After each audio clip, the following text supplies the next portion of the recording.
Oh, it It says looks live in like the corner. we're live. I don't Oh see my god. comments. Chat. There's a Oh, chat button. yeah. Yeah, look at that, man. Ooh. We got buttons. We got 0 viewers. Oh, we Okay. could bring up YouTube. That would be weird. Links. Yeah, I've got 300 subscribers on YouTube, so Cool. some of the random people might come on. Uh, let's tweet this out. Talk about food. Can we just talk about food for a few hours? Yeah, I can definitely do that. I had the most delicious pizza today. Oh no. Oh no. There we go. I had the live feed going in another window because I didn't know if the chat would work, and it was really confusing me because I could hear our delayed audio in the background. Man, get yourself together, Ann. God. Oh god. All right.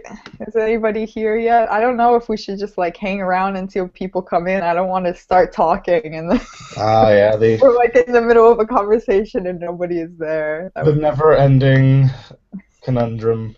That's my problem with like streams on Twitch. It's like there are only 3 people here. None of them are even Twitch users. Should we even start? But Yeah. Well, you have a quite a long spiel at the beginning of your Twitch streams. it's true. You always have like a 5-minute exposition I where have like to. I put it up and I can see you're still on the menu and like sometimes I'll like walk away and come back and I'm like he's still on the menu of this game. It's Well, I started. tend to like I come on, I put it on the menu, and then I don't do anything for a while. Yeah, yeah. Yeah, and I gotta give that spiel. I gotta keep the trolls out. I gotta make sure everybody loves each other, hugs each other. Do you think that it helps the spiel? I don't know, but I think it sets the tone in the very least. Yeah. Like, if people are gonna troll, they're gonna troll. But like, at least the people who might have like said rotten things, thinking it was okay, would hear that and think, okay, maybe I shouldn't say that stuff. Yeah. So I mean, it's generally been okay, except for the times you've had like 100 viewers at once, and then all of a sudden you'll get one guy who comes in and is just like saying really weird things about you and how much they want to do things to you. Cool. Yeah. That's kind of why Internet. I'm secretly a bit scared of Twitch streaming. I mean, you get enough of it on YouTube comments; they can be Yeah. quite interesting. Yeah. I mean, the nice thing about Twitch is you just ban, and then they're gone forever. Yeah, I don't know. I wonder if I can ban in here. You just ban everybody who comes in. Yeah.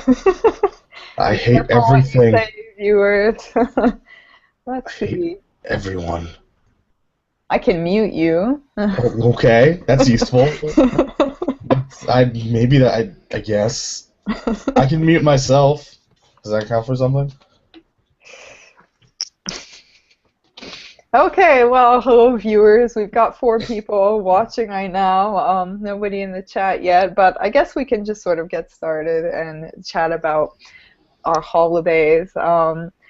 I'm going to be turning this into a regular podcast, but I will probably edit the intro. But if anybody watching has not seen or heard us before, we'll do a quick introduction. I'm Ann Lee of Chic-Pixel.com, and this is Chic Pixel Plus, my podcast.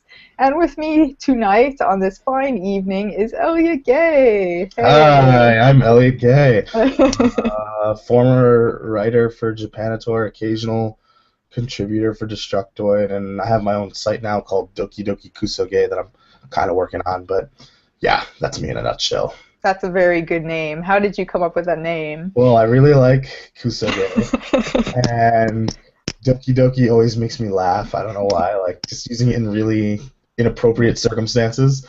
Like, oh, I'm just so Doki Doki all the time. So I figured, Kusoge makes me happy. It makes me Doki Doki. So Doki Doki Kusoge. But it's a little bit misleading because I don't really write that often about Kusoge, so...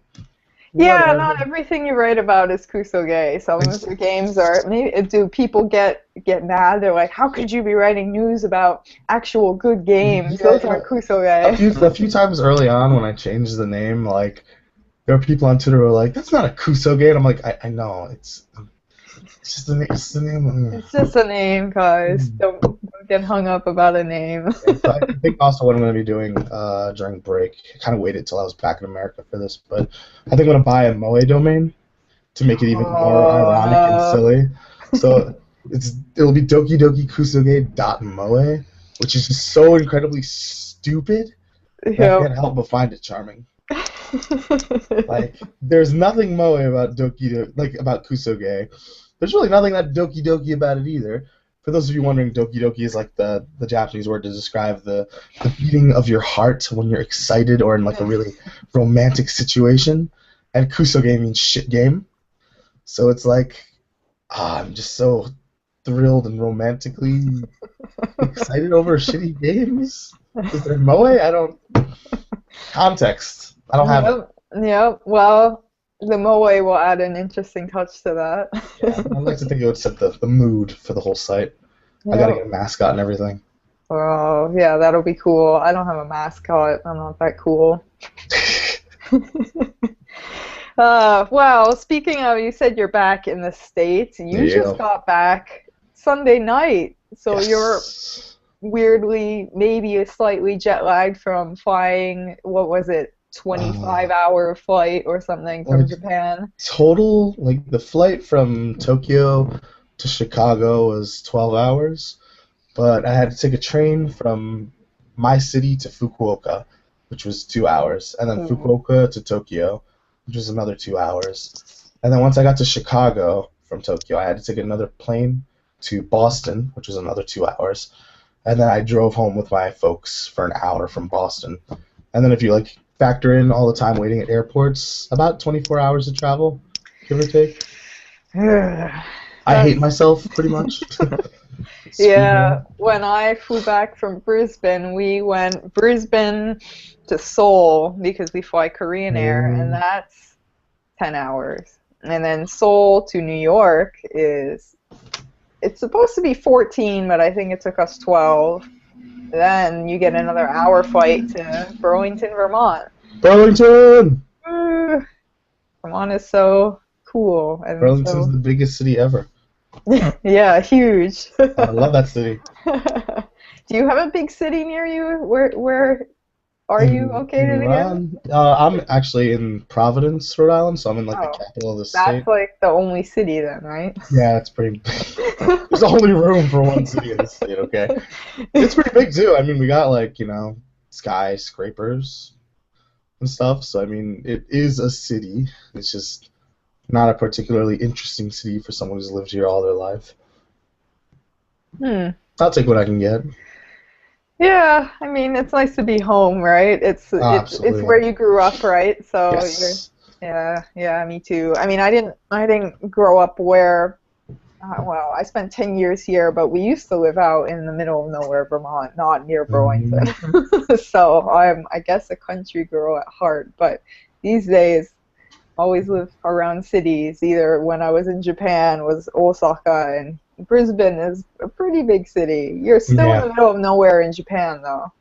Yeah, I'm in the middle of nowhere in Japan, but in Japan, that doesn't really mean anything a lot Mm, of the time because, like, if you leave a city and go like an hour, you're somehow in the middle of Japan, like middle of nowhere. mm. Like, you can leave a huge metropolis and like just take a 30-minute train trip, and when you get off that train, you're in the middle of nowhere somehow, even though you're right outside the city, because geographically everything is so compact anyway. So, like, I'm in the middle of nowhere, but I'm 2 hours away from a huge city, and I'm 45 minutes away from like a bigger city. So, I Oh, mean, okay, that's not bad. Yeah, yeah, that's cool. I wish everywhere was like that, where you could kind yeah. of live outside a city and it doesn't feel like a city, but then you're still within distance of one. Basically, all countries need to be really tiny. Yeah, that would Yeah, solve everything. just destroy all the land. That's what I'm working on. It's my grand plan. So just quickly, I've been watching the chat and I haven't seen anything, but do you think, have you seen any activity in the chat? I just don't want it to be that there's something wrong on my No, end. there's nothing. We're all Okay, good. viewers, you need to speak up. We're happy to answer any questions any of you might have, and you may be read on air. This will be edited into a audio podcast, so you Yep. might get in there, a special appearance. I might If you, insult you and your question. yeah, wouldn't you love to be insulted by Elliot? Exactly. Yeah. You can insult Elliot in the chat. No, be nice in the chat. This is, a friendly atmosphere here. We're just kidding, of course. Friendly. Oh, jeez. Okay, so holidays. I know not everybody celebrates Christmas, and I don't mean to exclude anyone, but I think both me and Elliot, you celebrate Christmas, right? Or Yes. In like you a ce- very superficial fashion, but yes. yeah, my family is not religious. Nope. It's just like excuse to look at cute ornaments and Yep. exchange presents because we all like each other. It's very Yep. friendly. That is the meaning of Christmas around here as well. Okay, but yes, so talking about the holidays, no matter what holiday you celebrate or don't celebrate, or if you just like the sort of festive season, there are some Mhm. things that you can only do in the US. And since both of us are kind of coming home to the US, I Yes. figure that we have some maybe weird traditions, or maybe normal, Traditions superbly of bland traditions. popcorns going by the house too. Oh, they're Good old coming to take traditions. you in already. Yeah, you know me. I'm already on the run. So anything, well, you've only been here, a day and a half, 2 days, Yeah. but is there anything that you're like, oh, when I touch down in America, I have to do this? For me, it's a couple things. It's driving and food. I don't drive at all in Japan because Japanese roads terrify me and make me As want they to hide in a should. closet. Um, and like I don't live in a position where I really need a car, so it'd Mm, be a huge waste of money for me to buy one and then move back here. mm, So I do miss kind of going on long drives and popping my music in and just kind of chilling. I lived in Vermont for 4 years when I was in college, and like you can't get around Vermont if you don't have a car. Like you'll pretty much just drown in the snow somewhere. mm, Because drowning in snow is a thing that happens. yeah. So like I had a car up in Vermont, and the closest city was Burlington, which was an hour away. And so like I was always driving people around, and it was kind of nice and relaxing. Even the drive home back to Rhode Island was 4 or 5 hours, but it was kind of a nice solitary like just chill to some beats, enjoy the ride.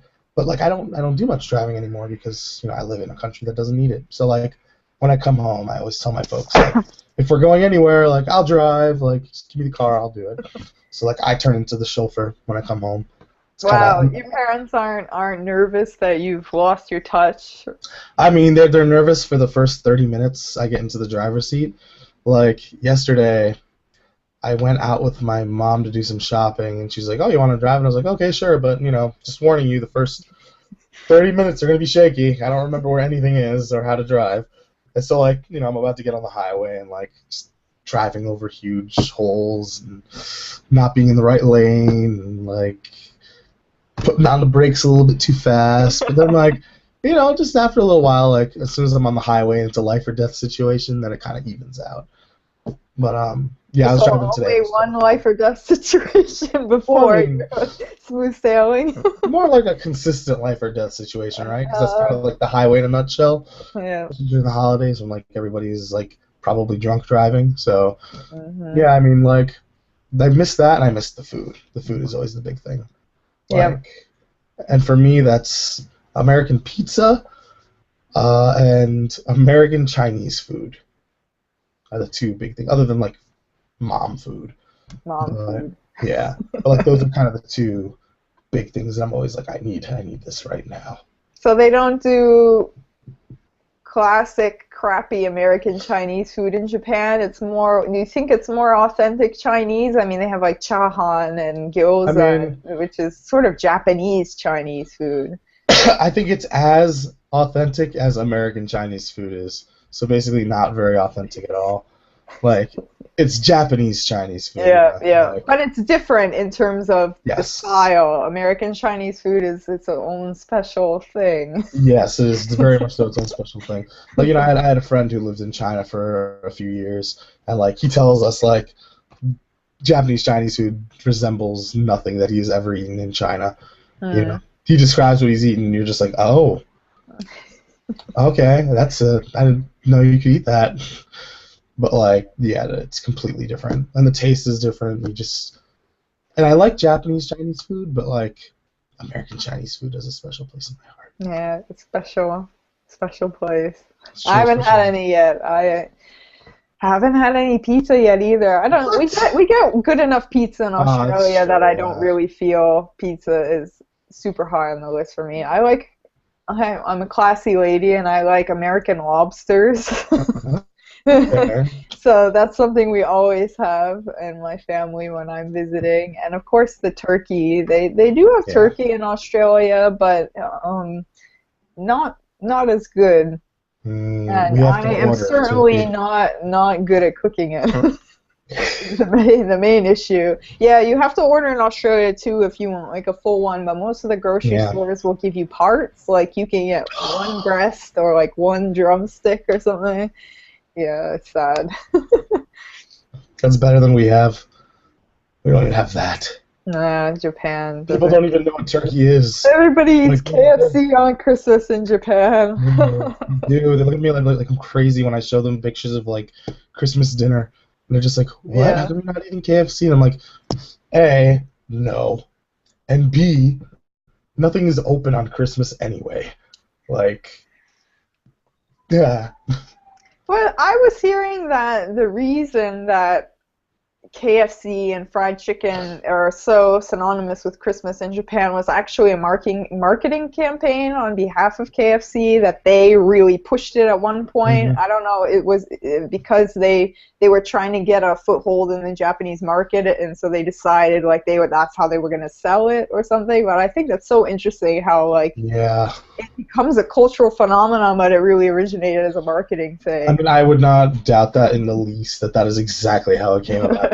So many Yeah, things. that could be an urban legend, but that's what I've heard. Well, it's like the idea of like a Christmas cake, right? Like, Mm. Christmas cakes aren't really a thing here. Like the idea of like, oh, everybody got to buy your Christmas cake before Christmas because if you don't have one, it's not Christmas. And I don't eat cake on Christmas very often. Like pie maybe, but like cake, Yeah, no. Like what? And yeah. like that absolutely was born out of like, hey guys, it's Christmas. You gotta get your cakes with your KFC. Oh Um, God. And Yeah. then suddenly that became like the norm, And like people look at me like I'm crazy when I tell them, no, we don't do the Right, they Christmas think cake because thing. KFC is American, right? They're like, oh, well, then Americans, they all eat Oh yeah, KFC for Christmas. It's so absolutely. American. It's the worst. I'll be doing a presentation on Christmas, and I'm like, all right. So when I say Christmas, what's the first thing that comes to mind? And they're like, you have KFC, don't you? And I'm like, no, I don't. Don't ever say that to me again. You insult me. Yeah, I'm like wow. turkey, and they're like, what's that? And then I say the Japanese word for turkey, and they're like, I don't. What is that? And I'm just like, oh my God, it hurts so Yeah. bad. It's funny how there are different traditions like that. Like in Australia, they obviously have more of a traditional Christmas sort of Mm, celebration than in Japan, where in Japan is KFC and a date holiday. It's yeah. not really the kind of day you would spend with your family. It's the day that you go out with your special someone. Mm, But in Australia, it's much more, the closer traditional, to. Yeah. European Western style Christmas. But yet, because we have the opposite seasons, it's the middle of Yeah. summer, It's gotta and be so really. everybody goes to the beach and has Yeah. barbecues. So it's like the big thing is shrimps on the barbie, which is shrimps on the barbecue, and it's very strange. I At the can't. same What? time, like I feel like that's an appropriate alternative when Christmas is in the summer. You know what I Well, mean? yeah, you Like, gotta do something. I mean, like, there's yeah. no way I would cook a turkey in the summer That's because exactly. with the Like oven on all day, like who you're would gonna ever die. want to do that in the Yeah, summer in Australia, like, or even yeah, Japan? If Christmas was in the summer over there, like that'd be the most miserable experience in the world. Like, there's no yeah. Christmas cheer. There's just Christmas despair. Like, Yeah, you gotta adapt it, but still, for somebody that's grown up in the U.S. yeah. where we have snow at Christmas, usually we have snow outside now, but it's raining today actually. So Wow, who you guys knows? aren't like snowed in yet? I just assumed that Vermont is in that state Yeah, like it's all constantly winter. snowed. I've been there. I know what it's like. Yeah, I've yeah. seen the Actually, pain. it was snowing when we touched down on the 12th, but then just today and supposedly tomorrow is getting up to 50 degrees and it's all gonna Whoa, melt. So just in that's time weird. for the holidays, which is Huh. yeah, very weird. But it's nice to get a change of pace from the blistering hot Brisbane Definitely. weather, so I'm happy anyway. Yeah, it's nice to just have a refresh time, you know, hmm just reset a little bit. So let's move on to our big discussion, Yay! 2014 recap, all that goodness. 2014. 2014 was certainly a year Yeah, you that was can't spell had. 2014 without 14. I don't know That's where I was going with that. that's right. Please ignore it. Oh God. All right. So when you think of 2014, what is like the takeaway? Like, did you think it was a good year, a mediocre year, a really crappy year? Do you have like one thing that stands out to you? If we're talking, I'm of two minds about this because like it kind of depends on what we're looking at. Hmm. Like with games, I feel like in terms of like releases and stuff, like it was kind of a weird in between year. Hmm. Like not particularly notable, but there was some good stuff. On the anime side, like surprisingly, I was kind of looking through a list of 2014 shows, and like there was a decent amount of like strong, interesting things, like a strong collection of TV series, original and sequel, that Hmm. aired this year. So at the time, beforehand, I was kind of feeling a little bit like sour on it, but looking back, I'm like, oh wait, no, all those things were this year, huh? Oh, I guess Hmm. I like this year then, huh? But overall, it kind of felt like a, I don't know, at least as we were going through it, it felt like this just kind of, it was just kind of there, Yeah. 2014. Yeah. It's funny because when I sat down to think about my games of the year, I had one queer winner, and you probably know what that one is. But Bubsy the cat. yep. Hmm. uh, and then the other ones were all games that I played within the past 2 months, and I was like, oh Yeah. well, obviously I just can't remember what's You're come right. out. Yeah, that was my conundrum too. So then I went through and looked through all the releases of the year, and I looked through all the reviews I've written on my site, and I was like, no, none of those games really stuck It with me. And was so I definitely the don't, last few months. I think that it really was that, I mean, there were big games earlier in the year, like Destiny and Titanfall and sort of the mainstream stuff, but I think in terms of the more niche Japanese stuff that we Yeah. got the better things maybe in the second 6 months of the year. That's my general opinion, except for maybe the one that I'm gonna say is my favorite. Yeah, that's kind of where I'm at too. Like my game of the year is really weird and kind of unorthodox, partially because the game part of it isn't actually even that great, but like the experience on the whole was really amazing. But like that also came in like the last 4 months, you know. Mm-hmm. Like, and again, I also was like, maybe I'm not like, maybe I'm just forgetting all the super rad stuff that came out earlier this year. And I'm like, hmm, no, I'm not.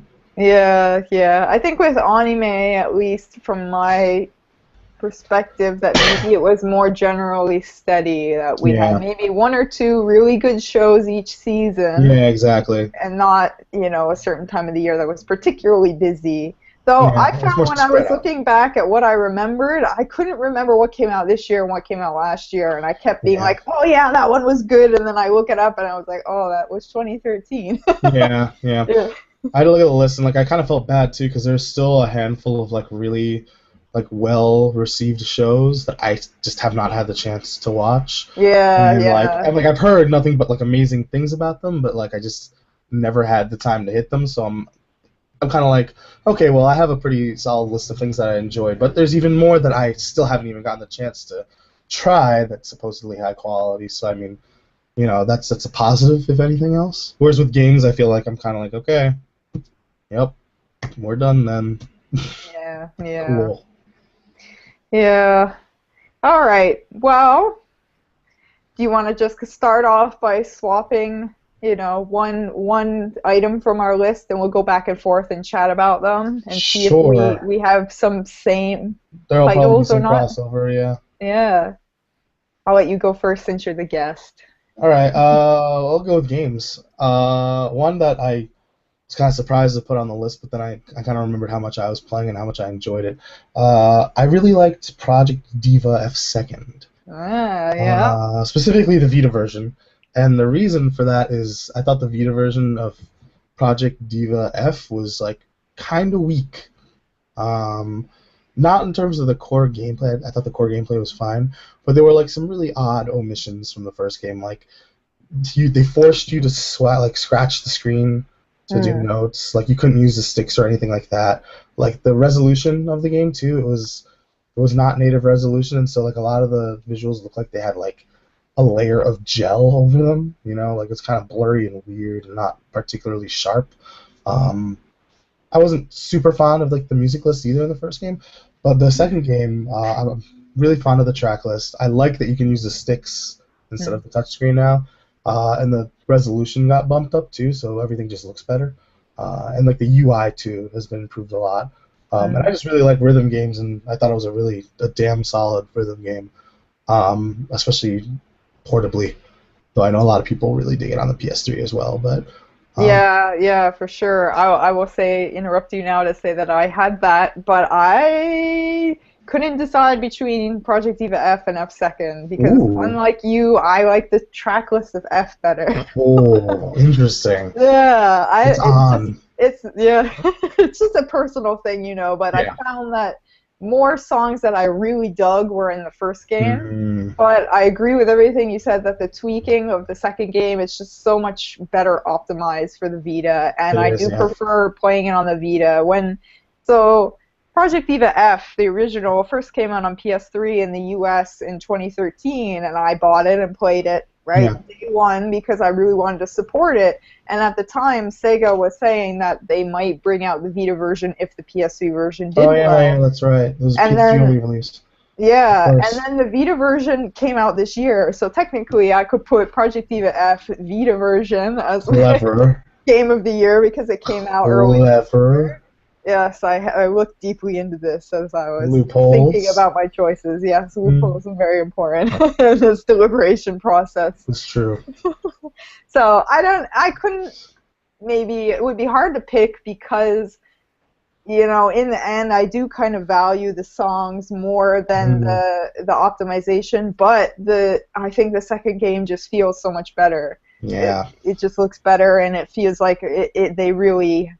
They realized Uh, the platform they were making it for. yeah, yeah. The first one was just, well, I like playing rhythm games better on handheld, and this was serviceable. Yeah, exactly. Like I kind of went back to the Vita version of the first game, and it's just kind of like, uh, this doesn't feel Hmm. right, you know? Quite as nice, Yeah. yeah, yeah.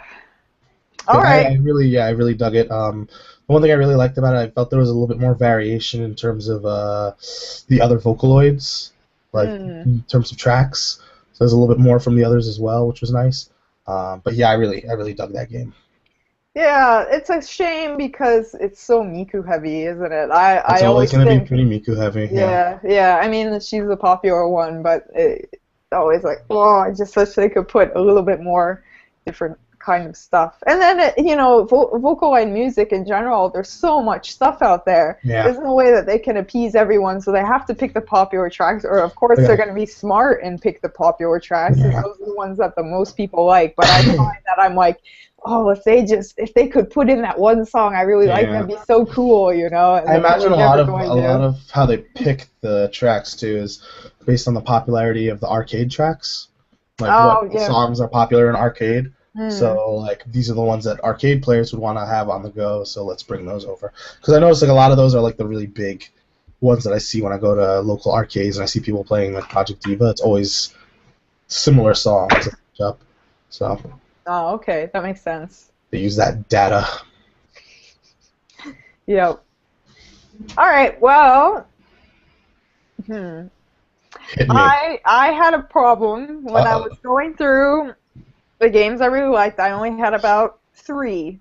Okay, Three good. or four, and All I was like, right. I can't really think of anything else. What have I been playing all year? And then I realized one of the games I've been playing all year is not out in English yet, Mm-hmm. but I played it for hundreds of hours, and I Yep. really Mm-hmm. can't overlook it. And you know what Yep. I'm talking about, It's and on my probably all list the too. listeners know I'm talking about Monster Hunter 4.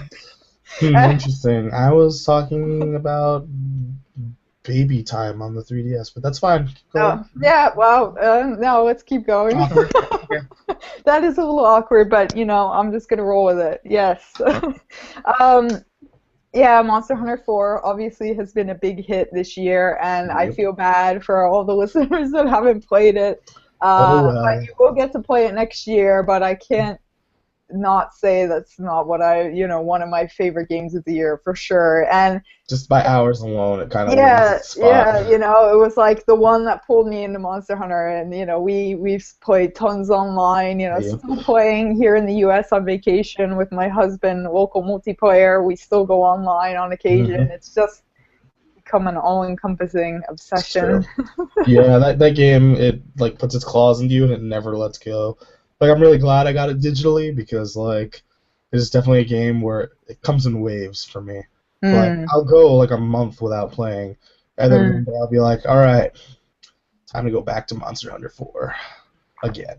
Yeah, and it's so fun because sometimes when you go away from a game for a long time, like if it's an RPG or something, you forget how to play, you've forgotten Yep. the story, and then you're just like, it's a bummer to go back. But with Monster Yeah. Hunter, I feel like every time I go back, maybe at the beginning I'm a bit rusty, but you get the Yeah. hang of it very quickly, and then you remember why it's awesome, and you're like, yes, this is awesome. Yeah, I feel like the fundamentals of the gameplay, like once you get it, they don't ever really leave you. Like your senses get dulled a little bit, and suddenly you're getting hit more, but like you still remember how you're supposed to play, even if you can't actually do what you want to do at first. I mean, Mm. granted, I can never do what I want to do anyway, so you know, I'm already bad at Monster Hunter. I can't get worse. You don't have Right? any problems then. Just go Exactly. with it. But I mean, some upwards of 200 plus hours on that game, so I guess it deserves a spot.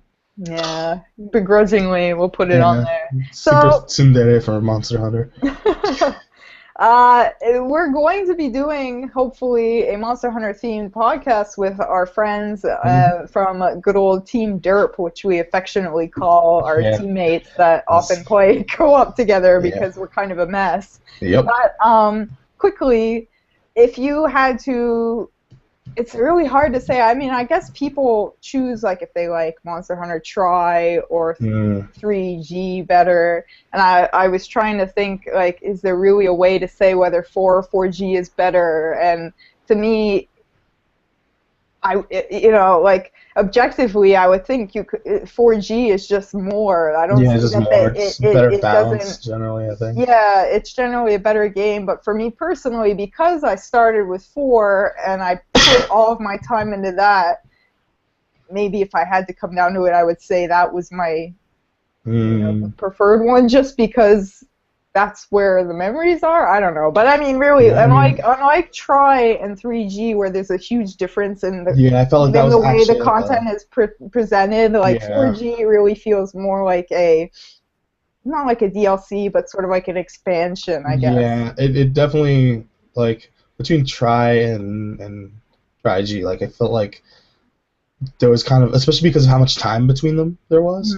Like it really felt like a big bump in terms of content and in terms of like playability and kind of like the next step in Monster Hunter. Because I mean, what Try came out when I was in Japan studying abroad, and that Mm. was like 2009 ish, 2008, 2009, and then 3G didn't come out until like I want to say 3 years, 4 years later. It was after Portable Third. So I mean, like they kind of waited on that for a while, whereas 4G was like a year later, right? Like less than a Mm. year later even. Um, and in terms of content, like the base game is still there. Like they made some tweaks, and like they added a new scenario post the end of the first game, and like they added the G stuff. But like it really does feel like an expansion. So like I Yeah. feel like I don't really prefer one or the other because it's so negligible. You know what I mean? Yeah, yeah, Like and because it's the game I put all those hours into is still Still, present it's within the still core the game, you same know? game, really. Yeah. Yeah, it still all carries over. And if you had started from the beginning of 4G, which I think it's worth noting for, the non-Japanese gamers that are listening, they're going to be getting 4 Ultimate, which is 4G, and you're not going to miss anything. You're No, yeah, getting everything that was in 4, but it's better. Like, there's really no reason to start with 4 if you no, have absolutely not. And 4G they're even getting available. exclusive content too, Yeah, because there's exclusive North American and European like DLC. Jerks. yeah. Well, God, I'm going to get it anyway because no, you're a jerk. I'm a jerk. Yeah. Yeah. I can't. It's thinking about starting over from the beginning. I'm like, oh god. Yeah, I could not do that. I don't know how I'm going to. I think I'm going to switch weapons and do maybe I'll start a long range weapon and just Okay. do something totally different. But I have so many friends like good old Brad Galloway who may Yeah. be listening to this. He loves Monster Hunter and I really want to play with him. So I feel like at the very least I'll Obligation. just get it. And I'm sure I will not put in the same amount of time, but at least get to a point where I can do some multiplayer hunts and Yeah. just play with people that, are passionate about it that Yeah. haven't played the Japanese version. Yeah. At least But get good enough to do multiplayer hunts, but I don't even know if we're good enough to do multiplayer hunts now. don't say that, Elliot. You're going to make my hundreds of hours feel like a waste. Forget I said anything. All right, before we get too depressed, let's move on to your next pick. All right, my next pick. I'm gonna pick something that actually came out in America pretty recently. Persona Q for the 3DS is on this list. I really like Etrian Odyssey a whole lot, and I also really really like Persona a whole lot.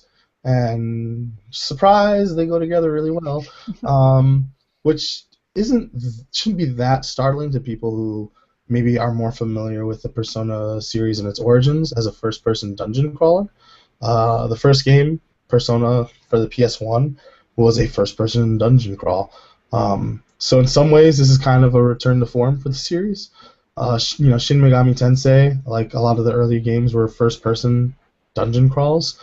Not quite the same sort of dungeons you'd find in Etrian Odyssey, but you're still going at things from a first-person perspective. So these kinds of battles where you don't see your player character, these kinds of battles or these kinds of worlds where you're going through a labyrinth, it's not really that new to Persona.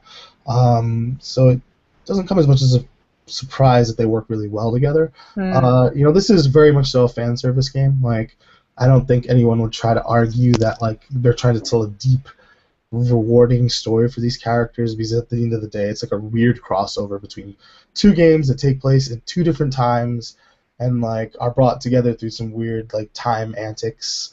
Ultimately it's canon, quote unquote, but by the end of the game things happen that whether it's canon or not ultimately doesn't really mean much. But at the same time, if you liked either of these games and you really like the cast of either of these games, I think it's a really rewarding game to be able to just kind of spend time with the characters and see your favorite characters interacting with each other and being goofy together to a really killer soundtrack and a really strong base game. The dungeons are really interesting. There's a lot of really cool gimmicks. There's one horror dungeon that takes place in a haunted hospital, and it's genuinely scary. Huh. You're first person crawling through this place, and Etrian Odyssey has these monsters called FOEs, which follow you throughout the dungeon. And in this particular level of the labyrinth, the monster is this weird baby, dead baby zombie thing. Comes out of nowhere and chases you around.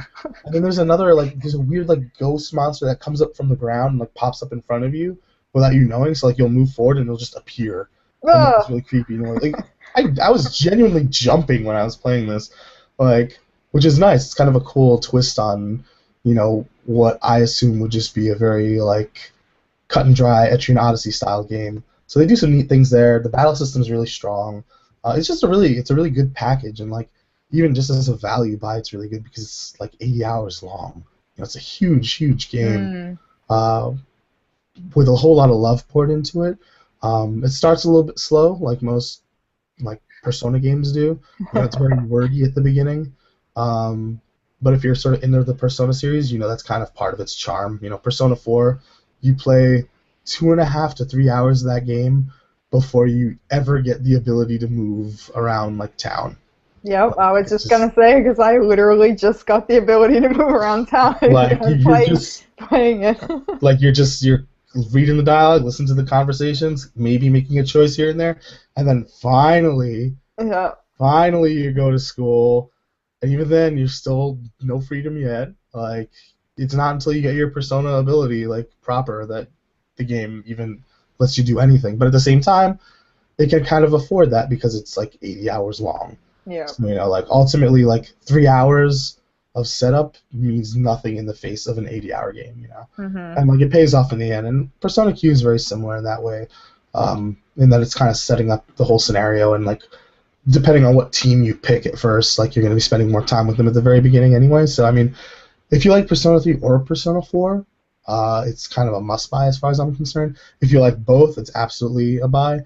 And if you only like Etrian Odyssey, I think it's a little bit more complicated on that end, just because Etrian Odyssey games are so, like, in terms of plots and dialogue, they kind of like take a lot of that stuff out and keep it as brisk as they can. And Persona is the opposite when it comes to that kind of stuff. So I mean, if you have the stomach for that kind of quirky dialogue, yes, but if you're absolutely not a Persona fan at all, you might want to stay away from this. I don't know. It's kind of, I'm not too sure myself, but I really enjoyed my time with the game. Awesome. Yeah, I'm in the boat where, since I haven't played Persona 3 or 4, I'm probably going to stay away from it because, like you said, I mean, I definitely want to play both of them, but I'm going to prioritize playing them first and prioritize the mainline Etrian Odyssey games. And then if I ever get a chance, that would definitely be a cool thing for fans, because I definitely enjoy and appreciate both series, but just I'm not deep enough into either one of them yet, so, Exactly. I mean, these games aren't going anywhere, so. Yeah, that's the lovely thing. Except for more games will come out, and then they'll keep pushed back. And stop it. We're pretending that the world is ending in a few days. Oh, right. Yes. I forgot. So what do you got next? Well, in your giant list of games. Yeah, my huge list. I don't know what's going on. I played games this year. I think I played a lot of Japanese games, maybe more than usual, because I got back into Otome games a lot. Was playing some, I got Japanese PS Plus, so I was playing some of those. So I didn't want to go very heavy on the Japanese stuff. I made an exception for Monster Hunter, but that's it. Ooh. No other Japan exclusives. So I'm going to say I've only been playing it for about a week. Okay. But Captain Toad. Captain Toad. It's so adorable, and I'm one of these awful people who doesn't really like mainline Mario games. I don't like platformers a whole lot. And so, is a bad person confirmed? Yeah, I'm horrible, but Captain Toad is adorable, and it's like I do appreciate Mario aesthetics and Mario music and all that stuff, but like timed jumping is just not my thing. It pisses me off. I can tell in Monster Hunter time things are just not your thing, really. Thanks. All right. You take the opportunity to get a jab in there. I see. I had to go for it when I had it. But the nice thing about Captain Toad is, well, he can't jump, so that's good. I don't have to worry about jumping, and it's just such a fun puzzle game where, if you're not familiar with it, it's taken from, I guess, the Captain Toad levels from Super Mario 3D World. There we go. There are so many names that sound similar, I can't keep them straight, but that's the Wii U exclusive with the cat costumes, right? Yes. It's real good. And bad person. Yeah, all right. Yeah, well, that is one that I want to play. I tried... you like it. It's really good. The one before it, the other Wii U one. Okay, so kind of a sidetrack here. I'm also one of those people who's like awful and doesn't like a lot of Mario games. Oh, good. Come on, you're giving me a hard time when you're my Nakama, my colleague. That being said, like 3D World was the first Mario game since, I want to say, Galaxy, that like I played and was like, oh, this is really great. Oh wow, yeah, and Galaxy is cool. I really like the style of Galaxy. Like I like Galaxy. I was kind of iffy on Super Mario Sunshine. I never finished it, and I also didn't really like Super Mario 64. You're gonna get some hate mail. Oh yeah, that's fine. Gosh. I'm not saying it's a bad game. I don't think that at all. It's just it didn't click with me. I've always been a 2D Mario guy, but at the same time, I really don't like new Super Mario Brothers. I feel like those are soulless, evil games. So I guess I don't like anything really, but I really like Super Mario World and Super Mario Brothers 3. Yeah, well, okay, but the reason why I bring up 3D World is because they have the Captain Toad levels, which they introduced which it was sort of a side thing where you have this little kind of miniature world and you can turn the camera to sort of examine this world and figure out how to get through it and get all the hidden items and whatnot. And it's just such a fun concept, and it's so adorable, and I love that it's so contained. Like, one of the things I don't like about normal Mario levels is they're so long, and it just gets frustrating for me because I'm bad at them. And even though the newer games are easy and that they give you a million lives, I just don't like falling into the same pit over and over again. But these ones are just, each level has a very, very clear but unique concept behind it. Like, you have maybe 1 or 2 lava levels, but each lava level stands out because it has its own kind of gimmick. So you see some of the same ideas, but they're always twisted a little bit. So it's not like you're literally playing very similar levels just to have a lot of levels. Where I did hear one of the criticisms was that people thought that maybe it was a bit short. But I mean, that's like totally unrelated, but people were saying that this is not, I'm not going where I thought I was going. I was going to say Alien Isolation, but that's the opposite. People were saying that's too long, so I don't know what I'm going. No, PT. There we go. PT is on some Game of the Year list now. People are saying this is great. It's a demo. I mean, it's like a concept. It's so concise and so clear in what it wants to do that it's very effective. And I kind of feel the same way. Like, Captain Toad may have overstayed its welcome if it was too long, and if they didn't have enough ideas, I'd rather they just did one of each idea rather than making the same thing and sort of tweaking it a little bit just to have sort of artificial length. So I feel like length is really like, it's not something I pay too much attention to anymore in terms of quality, because it's just, I'd rather have a really amazing, concise experience versus something that overstays its welcome just because they felt like they need to add more value, quote unquote. Yeah, and I mean, it's kind of a cliche because a lot of older gamers say this, and I'm not that old, but when you're, working and you don't have all this free time, you buy a game and it's nice to be able to finish it once in a while. Like, I did it. Yeah, it's like, I feel really great. I finished this game. I can cross it off the list, and it's nice to do. And maybe that makes me less of a hardcore gamer or whatever because I like being able to finish an easy game like Captain Toad. But I just think it's so fun, and it's one of these games where you're like, Nintendo, when they know what they're doing, they can do really cool stuff. Yeah, when they know what they're doing, they're just on the top of their game, which I guess was like this year in general. And I haven't played. Well, I played a bit of Smash Brothers, but that's not really my thing. And I played a bit of Mario Kart 8, but to me, it's more Mario Kart. But, I can see why everybody's very happy with what they've been bringing out this year because it's like them showing their... And even just published stuff, too, so like Bayo 2 as well, like... Don't bring that up yet. We're talking about that later. Okay, yes. Being quiet. Captain Toad. And technically, I don't own it yet. I've been playing my mom's copy because it's out in the U.S., but Australia is not getting it till January. So sorry, Australians. You can put it on your 2015 list. How typical of Australia. Yeah. I expected better. So, anything else on your list? I have 2 more things. Okay. One of them is not a Japanese game. Oh my god. Oh my god, sacrilege.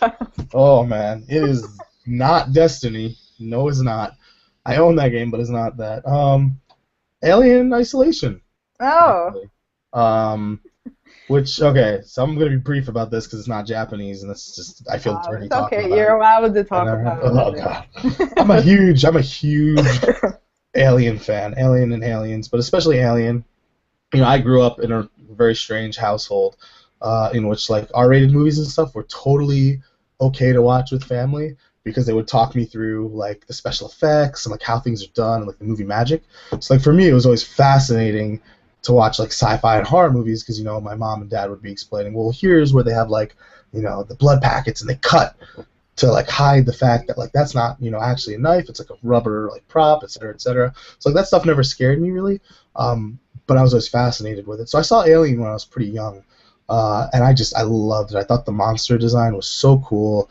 I thought like the overall aesthetic of like the science fiction, like the 70s science fiction, was just like really fascinating. I thought it was an amazing movie even as a kid. As an adult, I think it's like one of the greatest like sci-fi horror movies ever made. And I've always wanted them to make a good game out of it, and like no one ever does because people are bad and terrible and they all suck.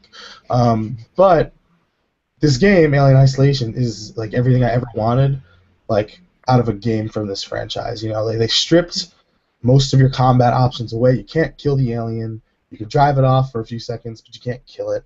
Like you're really helpless as a player, and it's the sort of concept you see a lot in indie games now.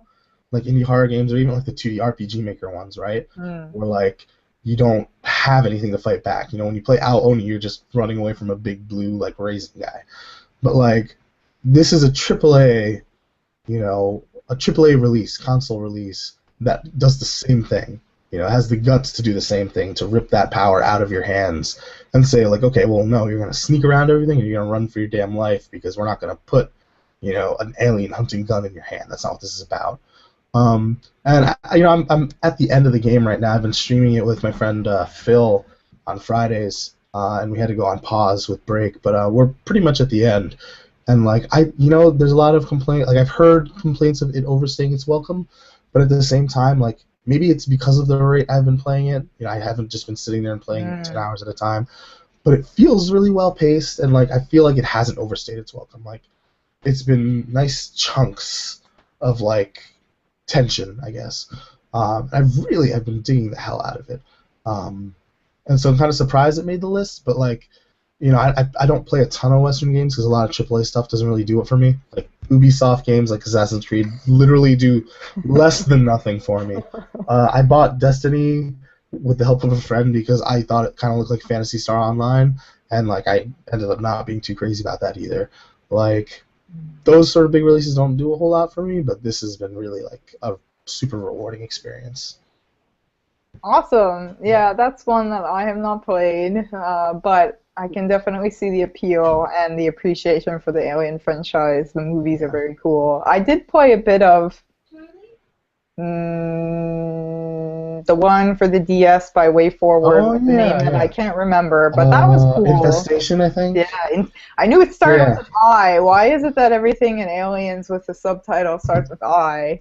Alien indoctrination, alien infatuation. I don't know about that. That'd be the dating sim, right? Exactly, that'd be the Otome game.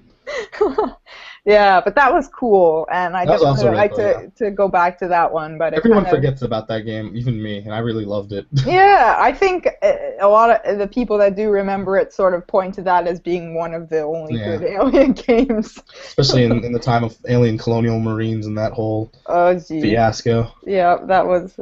Well, it's nice that we were able to get a good game then, after that mess. I feel good getting a Western game on my list. It's like I haven't abandoned it. Yeah, you're really cool. Look at me. I don't have any Western games on my list, so... way to be a...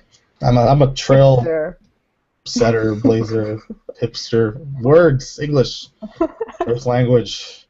Do you have anything else on your list?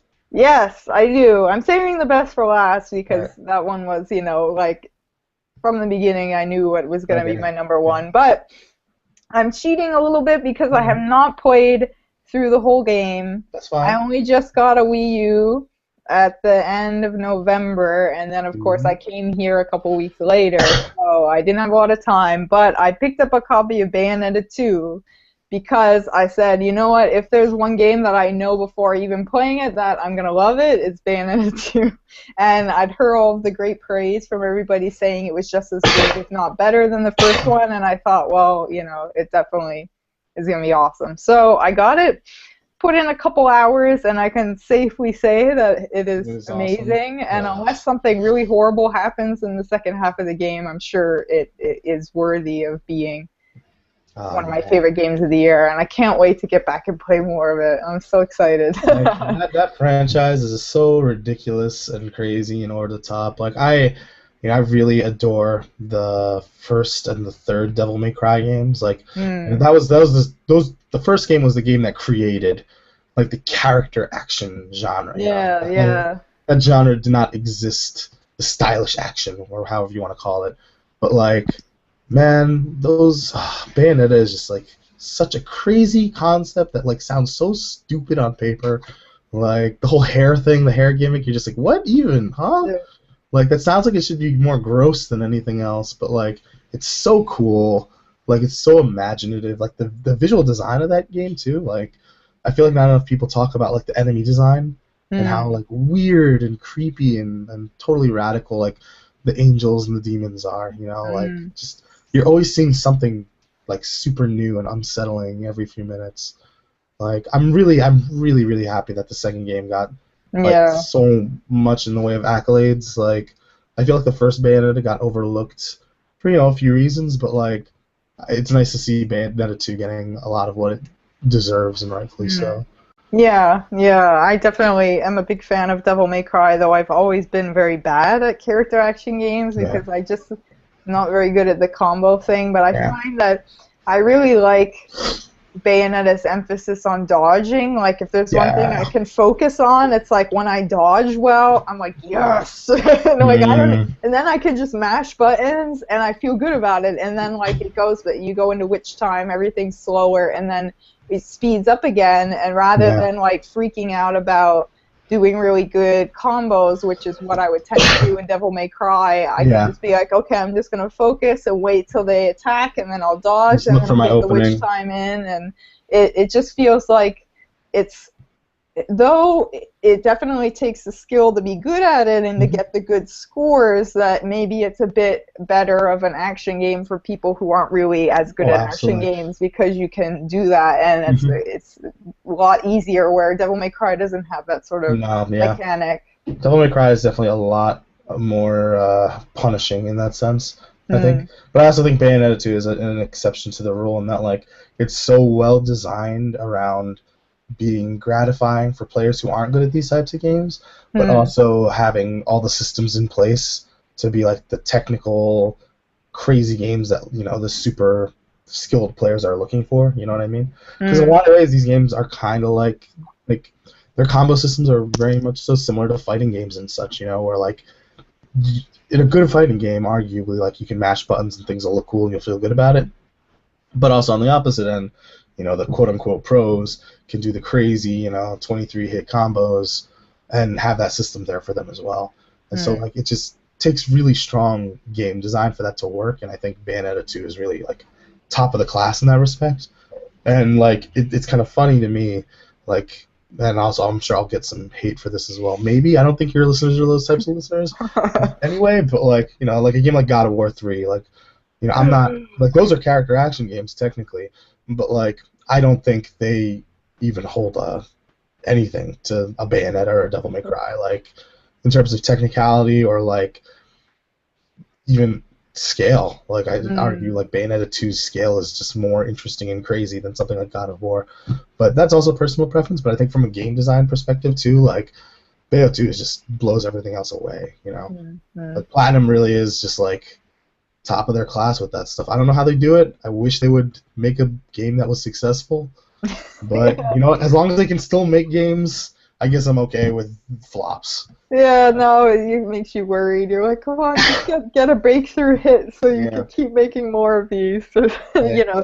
Games like Wonderful 101, I hear that's Oh, good. I haven't played that one, but that probably incredible. sold So peanuts, good. right? And it was on the Wii U too, just like Bayonetta, so they're not, Yeah, Wonderful getting 101 those is another just sales. like incredible character action game that's like really kind of weird, but like it's just it keeps getting crazier and crazier the more you play, and Bayonetta 2 is just like that.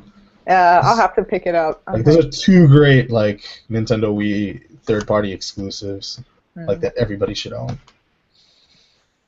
So, your final Yes. game. My final game, my game of the year. Oh Okay, boy. so first I want to give honorable mention to Sen no Kiseki 2, which isn't on this list because it's, game number 7 of a long-running franchise. And, like, no one has played any of the games before it, so talking about it is meaningless. Like, it would have been on this list otherwise, but as of now, I have to kind of quietly put it to the side and pat its head and say, it's going to be all right, baby, I love you, don't worry about it. Um, But my weird game of the year, it's Japan only currently, I'm sorry. Ah, you Uh, jerk.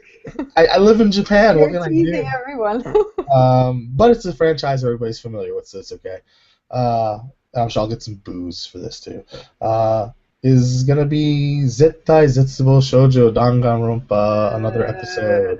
The third person puzzle shooter spin-off sort of spin-off of the Danganronpa series, starring Naigi Komaru and Toko Fukawa. Uh, the latter of which is a main character in the first Danganronpa game, and the former, which is the little sister of the main character of the first game. And it's kind of a weird third-person action game, but like it's kind of a little bit more of a puzzle game. It doesn't really know what it wants to be, really. That being said, like this is kind of their first attempt at a third person 3D game, a fully 3D game, because the Danganronpa games are all kind of like 2D portraits and 3D environments, like limited 3D environments you're exploring. This is like a full 3D world that you're running around in, and for the most part, like there's some jank, of course, because Spike Chunsoft just can't avoid jankiness ever. But as like a first outing into the 3D realm, like it's really solid looking. Like it looks good. The character models look good. Like some of the weird stylistic choices they make work really well with the limitations of the system. There's dead bodies everywhere, but like the dead bodies aren't actual like full modeled character models. They're like silhouettes, I guess you could say. Like here's a pink blob which is shaped like a body, and like that's a dead body. And it's kind of unsettling in its own way because you see kids stomping on these weird dead bodies, and it's really messed up. But so I cleared the game, and it left a really like strong impact on me. It's a really messed up game. Arguably, it's darker than any of the other games in the series. Um, it tackles some really dark themes and material, like stuff that I think Japan has gotten used to tackling in games and like visual novels and stuff. I don't think America is so used to like those kinds of concepts. Hmm. Film and novels and stuff have done it for years. Like the idea of like children as the villains, like evil kids being evil and like killing adults. I mean, you can look as far back as like something like The Omen, right? Where like the kid is actually Satan, and he's like the reincarnation of Satan, and he kills his parents and all that stuff. Like they've been doing that in horror movies for years. It's nothing special, but like games haven't really ever tackled that because the idea of fighting children in a game is just like whoa.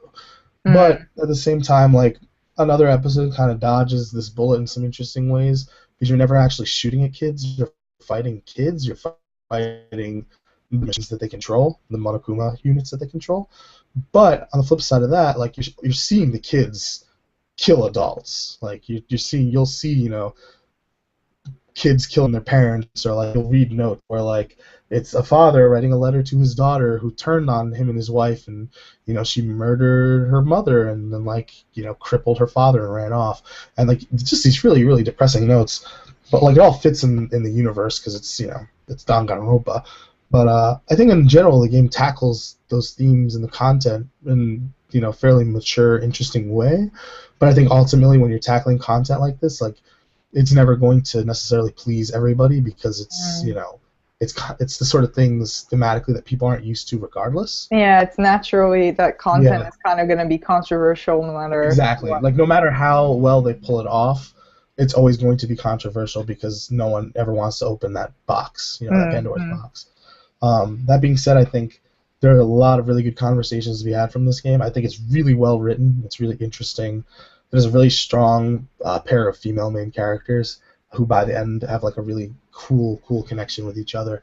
And I think in terms of the Danganronpa universe, like it is absolutely an essential play in what it sets up for the future. It sort of feels like a .5 midquel, I guess you could call it. like the kind of thing where it's like, okay, well, they're probably making Danganronpa 3, and this is kind of like the middle chapter that will ostensibly tie into whatever happens there. Hmm. But I really enjoyed it. Like, it tells a really great story, and the characters are all really interesting. The music is fantastic as usual. I mean, it's a Danganronpa game. I just hope that it gets released in the West, because again, some of the stuff it tackles, it's like I don't know how much NIS would want to deal with that. Yeah, on one hand, I mean, they already did the other Danganronpa games, which are pretty intense, but there are different types of themes that Yeah. especially are touchy Oh yeah, in real touchy. America and some Western countries, particularly America. So, but you are mean. The import game that I picked that at least is confirmed for release for yours. It's like, oh, I don't know if you ever get this, I but don't it's know. awesome. I don't know. It's a great game, guys. I hope you get to play it. Well, funny you should mention Danganronpa because my game of the year is also Danganronpa because we have that Yay. awesome loophole where Danganronpa 1 and 2 came out in English this year, so we can count all of them. In the same year, huh? Danganronpa gets to sweep everything. Yeah, jeez. I mean, it's how it should be everywhere on every site ever, but whatever. Yeah, I'm seeing it a lot, actually. A lot of people so far have been naming it at least in their top 10, which is great because you never see, these niche Japanese visual novel type you barely games see yet. Japanese games these days. Yeah, let alone something like this, quote unquote dead console. Right. Oh, it's awesome. But yes, Nisa brought both Danganronpa 1 and 2 out in the same year, which is pretty amazing. But in Japan, the Vita version didn't have both of them together in the same packaged together, yes. Yeah, so they separated them for the English release, but they were awesome and managed to do them both in the same year. So because of that, and because you absolutely have to play the first one before you play the second one, I'm putting them together. That is a wise choice. If I had to pick, I would say that 2, just in general, I love it more, but you can't play 2 without playing 1, and 1 is still awesome. Yeah. So without the context of 1, a lot of 2's impact is kind of totally gone, really. The back half of the game, none of that stuff matters if you don't play 1, They're basically, I was describing it to a friend when I first played it in Japanese, they really are just, 2 sides of the same coin. Yeah. Because 2 fills in the blanks of a lot of the things that 1 brings up and just never bothers to explain, ever. And they're so dependent and reliant on one another. 1 is enhanced by the knowledge you get after playing 2, and 2 makes sense because 1 exists. We really are one experience, And it's funny because normally with sequential games where you've got 2 as a direct sequel, you see the connections right from the beginning. Yeah. But with Danganronpa and 2, they're only very basic, the story structure of you've got all these kids and they're trapped and they probably have to kill each other. But then Danganronpa 2 kind of turns that on its head and you don't really know at the beginning where they're going to go with it. But you kind of have this general premise, general same art style, general same gameplay, but you think it's connected to the story of 1, but for a very long time you have absolutely no idea whether it really is or what's going on, and the way they do that is just so amazing. But I was on, shameless plug here, I was on Tiny Cartridge's Tiny Cast, and we had a Danganronpa spoiler episode, so if you've played the game and want to check that out, you definitely should. But we totally dissect both of the games, and it became very clear that each of us had certain things from 1 or 2 that we liked particularly, and I think those aspects like characters and sort of the different types of mysteries and the reveals and the styles of that, which one you prefer is very personal. So I have a couple of characters from 2 that I just adore more than anything, and because of that alone I will always pick 2. But some people will be like, oh, I really love this character from 1. They made the game for me. So I think that's really cool. But the games themselves are so well done that they really can stand on their own merits, and you can just kind of have a personal favorite. But yet you still need to play both of them. Yeah, at the end of the day, you still end up having to play them both. Like Which is not a problem. I'm not going to say like that's a it's problem. interesting to me because like these games really did come out of nowhere. Like especially the first game. Like it came out on the PSP in Japan. I think when I was my first year I was over there back in 2010 when I moved over there. Like I think the first game was coming out or it had just come out, and I remember like the marketing campaign for it was like so weird because like it was positioned as a certain character, and I'm not going to spoil anything. A certain character was portrayed in all the artwork as the lead opposite to the main character. Like this is going to be like your partner throughout the whole game, and at the expense of another character in the game actually not being on most of those materials at all, like just being completely erased from existence prior to the game releasing, and like just the way they handled like the bait and switch in just even just like the PR, and the advertising for the game is just like kind of brilliant, like it's kind of like that weird stuff that Kojima tries to pull off when he announces like Phantom Pain in like grandiose style, like they kind of just did in their own weird, subtle way for this game no one had ever played or even heard of. That's really cool, and it's kind of a shame that we didn't really have that equivalent in Probably English. they wanted to, but yeah, I mean, it was kind of hard. It was so niche anyway that they probably maybe had a hard time doing that. I mean, it was already kind of a smaller, not well-known game in Japan, but I think Japan is more accommodating to those sort of weird titles where maybe they really just had to try to push this one as well as and Japan the way also they still could. has magazines and stuff too, so like Weekly Famitsu, you can totally pull off something like that in weekly ads. Yeah, I mean, here we don't even have that sort of thing anymore. Like, you exactly. get a bus ad, but you only see bus ads on the side of the bus for, like, Destiny. You're not going to see a Danganronpa poster. The day that happens. I used to love those. They're so cool. Yeah, but to the next word. I mean, Nisa did a great job with the localization, and they definitely should be commended on the voice acting, too. The voice acting is great, which is not always something I will say for English dubs. So, yeah, it's just overall must-play Vita game, and very sorry to everyone that we've got Danganronpa all over the place. I promise I didn't coordinate this, though I kind of had an idea that I came into this assuming that was what was going to happen, so I knew better. It just goes to show that even though everybody says the Vita's dead, you absolutely need one because 2014's best games were all on the Vita. It's true. It's so true. Like, what are you doing? Go buy Vita. Well, listen to the rest of this. Go buy Vita after that, or take us with you and go buy Vita. Yeah. Don't go buy Vita right now. I mean, stay here till the end, and then you can go to Amazon or whatever. We don't care where you get it. Just don't close the window. All right. Well. Yeah. Please. Stay with us, God. we don't sound desperate at all. All right. Well. That took longer than I thought it would, so let's maybe try to move a little quicker through the anime, because I think I had a lot of anime I wanted to name drop. Yeah, I had I'll stick to the top couple, so we can go through the same way and just sort of swap favorites. Okay. Bring it. I started watching this past month, actually, because people kept telling me that I really need to watch it. It's called Shirobako, and it is a series. It's an anime series. That is about a group of, I want to say, 4 or 5 girls who graduate from high school. Their dream is to work in the animation industry, and they each kind of want to go into different things. One of them wants to be a voice actress, one of them wants to be a key animator, another one wants to do 3D modeling, like stuff like that.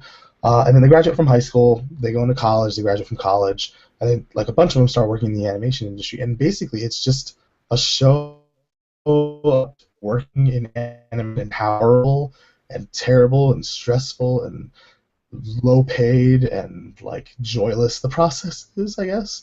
But it's really fascinating. It's really funny. It's really charming. But it's also really like interesting in the sense that like you're learning so much about how animation production is carried out, because the director on this project they're working on is this really incompetent guy who like just has no idea what he ever wants to do, and so like it's always causing problems for like the production assistants and like the animators and stuff. It's one of the more fascinating shows I've watched in a long time, because I just kind of assumed it'd be like a slice of life, like I don't know, not necessarily moe kind of thing, but cute girls doing cute things kind of deal. But like no, it's about a bunch of women trying to be animators and how sucky it can be sometimes. It's not over yet. There's a few episodes left, but from what I watched, I really, really liked it.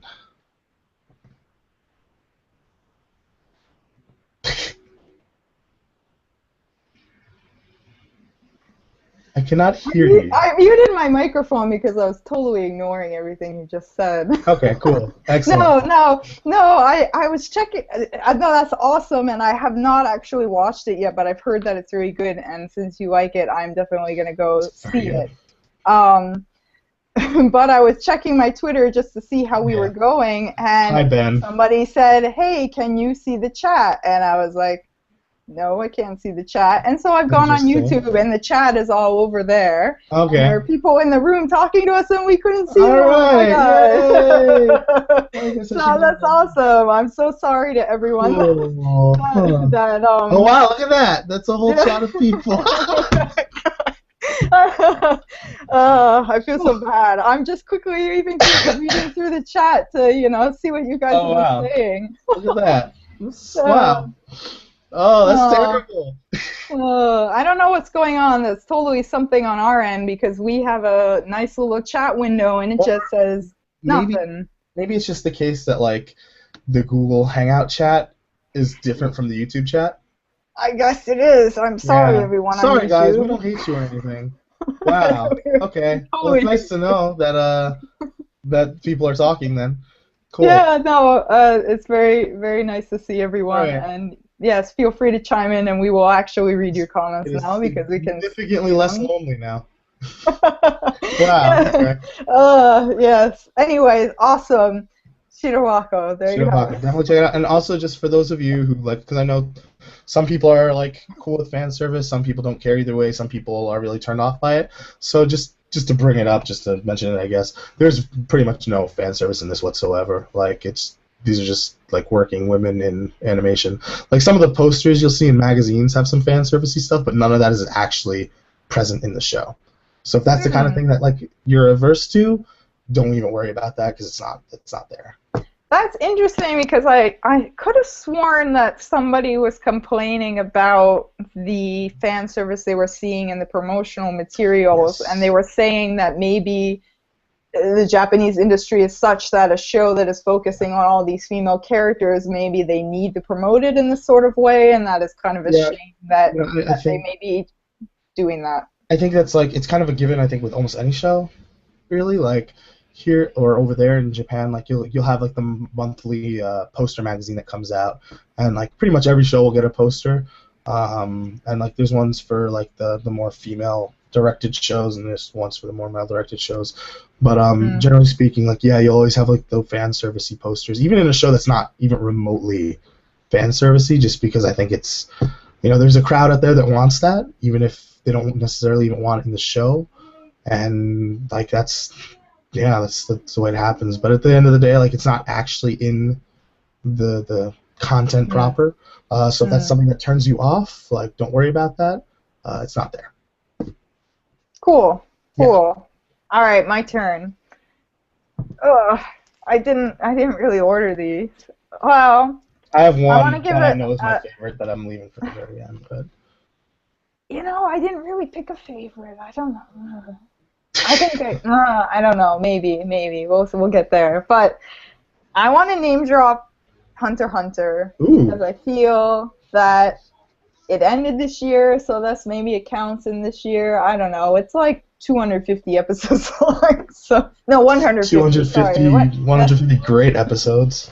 Yeah, it was amazing, and it finished possibly for good this year because it pretty much caught up to the manga, and as most people know, the manga has been on and off for a very long time and may never finish and is probably kind of on its Uh, deathbed, honestly, which is very sad to admit. But yeah, I guess because it finished this year, I feel like I should include it, and it's been like definitely one of my favorite shows to watch, and it's just an awesome shonen show, but yet it's not really what traditional no, like not at all. boy goes out on adventure and fights some dudes and is awesome. Like it's definitely pretty dark for a Oh, yeah. shonen series, and has a lot of interesting themes and a lot of interesting characters, and I find it very difficult to recommend such a long series because honestly I don't watch that many long series, and I know it takes a long time, Yeah. but if you want to watch a good longer series, definitely Hunter x Hunter would be the top of my list for recommendations. It's just so good, and Yeah. it dragged on a little bit at the end there. I thought the final arc was a bit but Granted, that arc also was like half of it was written when he was like deathly ill, and like the other half, like if you look at some of the chapters before like the actual volumes came out, like there were entire chapters that were just sketch drawings because he couldn't finish them in time for like the weekly magazine. So like it was just these thin line art because like he's just trying to get it out. Hunter x Hunter is really crazy in that like I feel like it switches genres every arc. You know, like its first arc is like such like a typical, like arguably like if you don't like the first arc of Hunter x Hunter, that doesn't really mean much because the first arc is nothing like the rest of the show ever. You know, like the second arc when they go to Greed City like is so different from everything before it and even after it. Like if you keep watching, you'll eventually find something to love about that show. It's just really, I don't know, it's really really strong, and like I'm so sad the manga keeps going on hiatus because I thought I was gonna hate that series because I thought the main character looked dumb, and like I was like, man, he uses a fishing pole. Who cares? Ugh, go jump in a river. I won't make major spoilers, I guess. No, minor spoilers that his fishing pole is like hardly used ever. Yep, hardly It's used like ever in again. all the art, but then it Nope. disappears and it never comes back again. Yeah, so like early on, and I think they realized like, this is not a great idea for a weapon. Let's shelve it. I Which is fine with me. think, you know, it's kind of funny. It's like a bait and switch because the first arc is so much traditional shonen show, and they're like, totally oh is, wait, yeah. we're gonna get really dark and heavy on you, huh? Yeah. You had no idea, did you? And it's really cool, and I think, yeah, you definitely, there are a lot of caveats with this one, but it's a long show, and you really, to get to the meat of it, need to watch more than the first arc, and if you don't like the first arc, you gotta keep going. So that's like, you know, 40 episodes, no problem, right, guys? But at the same time, when it comes to like a long series, like that's always going to be the caveat, right? Like I really love One Piece. I adore One Piece. Like I'm like the secret biggest One Piece fan in the whole world. But like that's also a series that like I personally think doesn't really get great until in the anime, maybe like 40 episodes in when you finally get to Arlong Park, which is like the arc for Nami. But like that takes, you know, you got to go through a lot to get there, and arguably not everything from the start point to Arlong Park is very good necessarily. But everything after that is like really amazing and builds on the foundation they built. So like I feel like with any good shonen, it's almost kind of a requirement that you sort of stick with the rough parts at the beginning just to get to the meat of it, because they got to set up for, you know, years and years of content, right? So like if that strong base doesn't exist, then I guess those are probably the shonen series that crash and burn pretty quickly. Yeah, special shout out to Hunter x Hunter. What else have you got? All right, so I believe this was this year. I hope it was this year. I'm working on memory here. Okay, maybe it wasn't this year. So I'm gonna skip that then. I'm gonna give a special shout out to Sega Hard Girls. Oh. So this is a show that I'm so sad that not everybody ever is talking about, because it's really amazing. It's a completely 3D animated show. It's a show. They're short episodes. They're not like full 20-minute episodes. And basically, they're about Sega hardware consoles in their day-to-day life at school. So you have like the Sega Genesis, Sega Saturn, and the Dreamcast, and they're all like turned into these like, you know, kind of cute girl versions of themselves. Like Sega Genesis is kind of like this really like old, kind of cynical character. Like Sega Saturn has like a lot of pride, and like Sega Dreamcast is kind of an idiot, which kind of fits with like the consoles.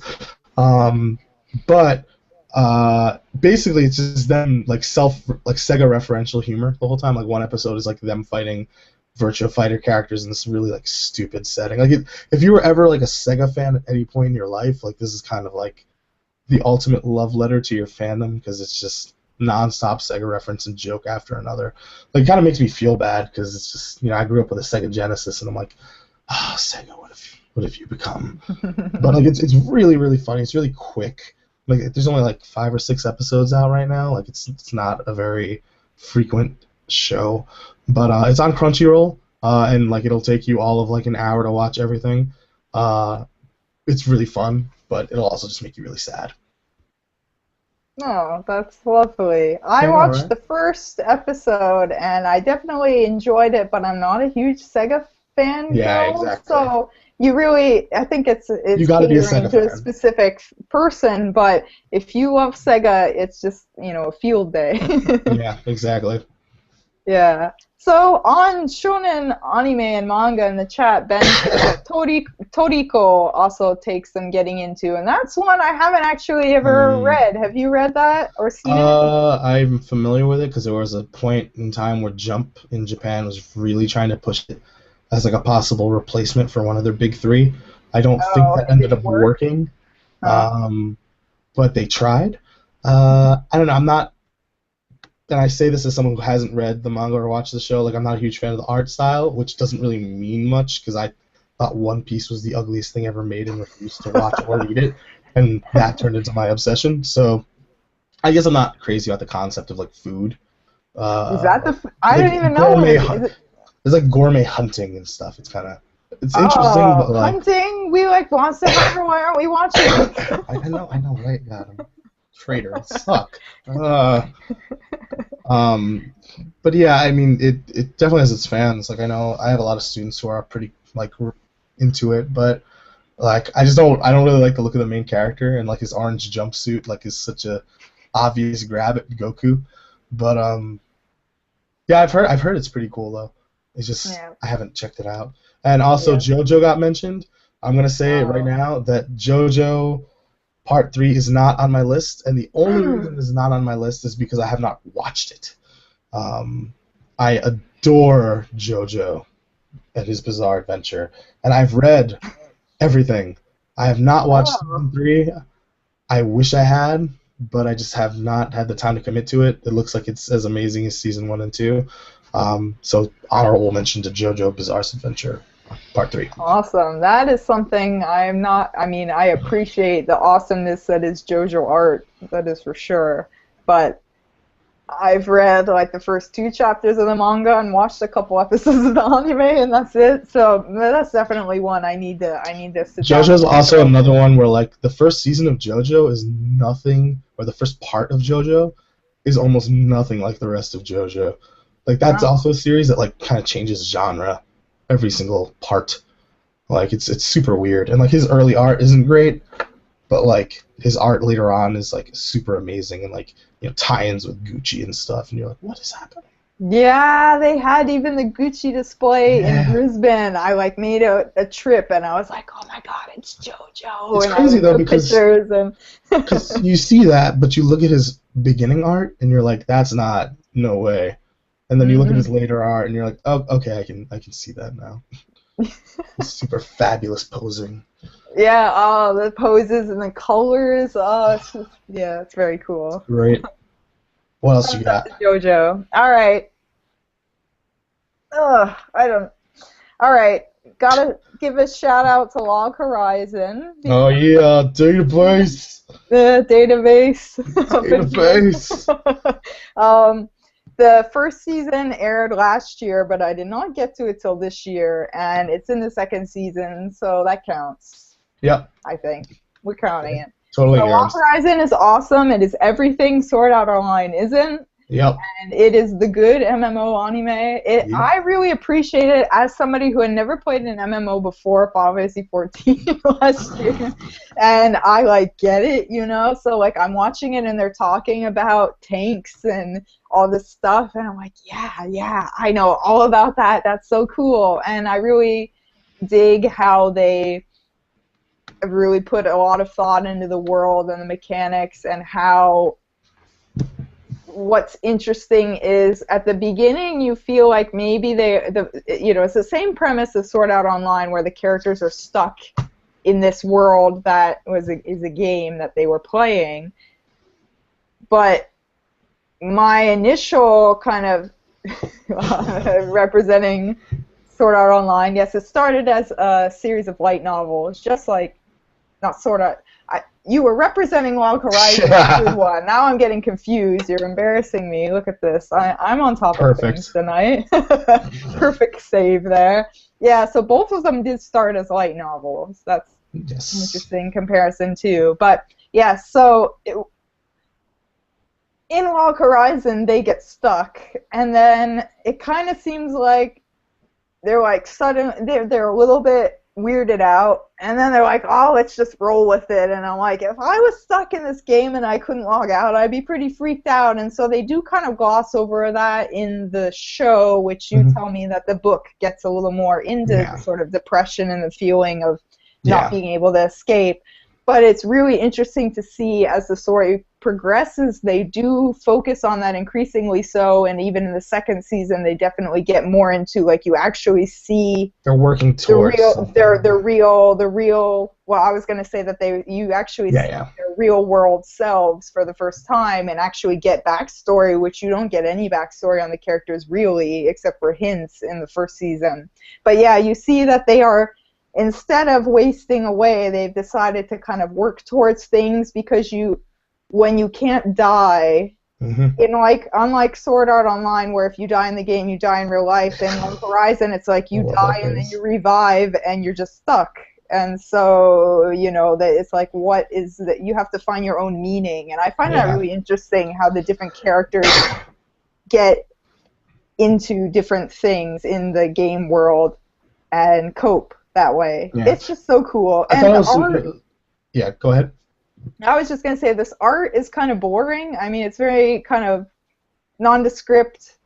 It doesn't, like, stand out as, like, wow, that looks so cool. The main character's so cool. But yet, I think the story is just very, very interesting. Yeah, like, I think one of the most interesting things about Season 1 is how, like, when they get stuck, like, the thing that brings everybody out of their rut and, like, gives everybody hope is, like, this really kind of minor thing you don't really think about in a situation like this. It's food. Like, it's tasty food, because all the food that they can make early on, like, if they use the menu system to make food, like, no matter how quality the ingredients, it all tastes like mushy nothing, is how it's described. Like, just your tasteless, squishy things in your mouth. And, like, it's sustenance, and it fills you, but, like, it tastes horrible. So it's the combination of that and, like, not being able to die, right? Which, like, puts everybody into this really intense, like, place of despair, because there's just nothing to look forward to, nothing to enjoy, Like, everything they drink or eat tastes the same. You can't die. There's no escape from this world. Like, there's nothing, They're stuck in a game. But, like, the thing that gives them hope is just, like, such a simple thing, like making good food. Like, having something to look forward to. Like, and, like, of course, that ends up opening up the whole possibility that, wait, if we can make good food, that means we can do things that weren't originally in the game. Then, of course, that eventually leads to the idea that, like, this is not a game anymore. Like, it's not actually a game. It's just another world that they're in for some reason. It's really good, and, like, I've been reading the books, as I was mentioning. Like, I'm on volume 7 right now, and, like, this is, like, volume 6 and 7 are, like, where the anime is at right now, and then after that there's only one more volume. But it's really interesting. It's a really great opening. That series was also on my list. I adore Log Horizon, and, like, it's what I wanted Sword Art Online to be, and I'm grateful that this is not that. Yeah, so that's a bummer that there's only one more book. So that means that the anime is going to have to stop soon. They're not going to keep going. Yeah, I imagine the anime is going to adapt volume 8, and then it'll be done for a while. Yeah. Oh, okay. Cool. Well, so B. Clark OMP in the chat says that the best thing, Elliot, you have ever done is tell him that Log Horizon is better than Sword Art Online, which is basically fact, everyone. Yes. That is gospel. Well, you should tattoo that in your arm. I will say Sword Art Online 2 finished, like, recently. And I will say, if you are a fan of animation, like really beautiful action animation, stuff like that, Sword Art Online 2 is a very nice looking show, and there's some really great action sequences. And if there are animators working on it that you're into, it's worth the watch. That being said, I will say season 2 is better than Sword Art Online 1.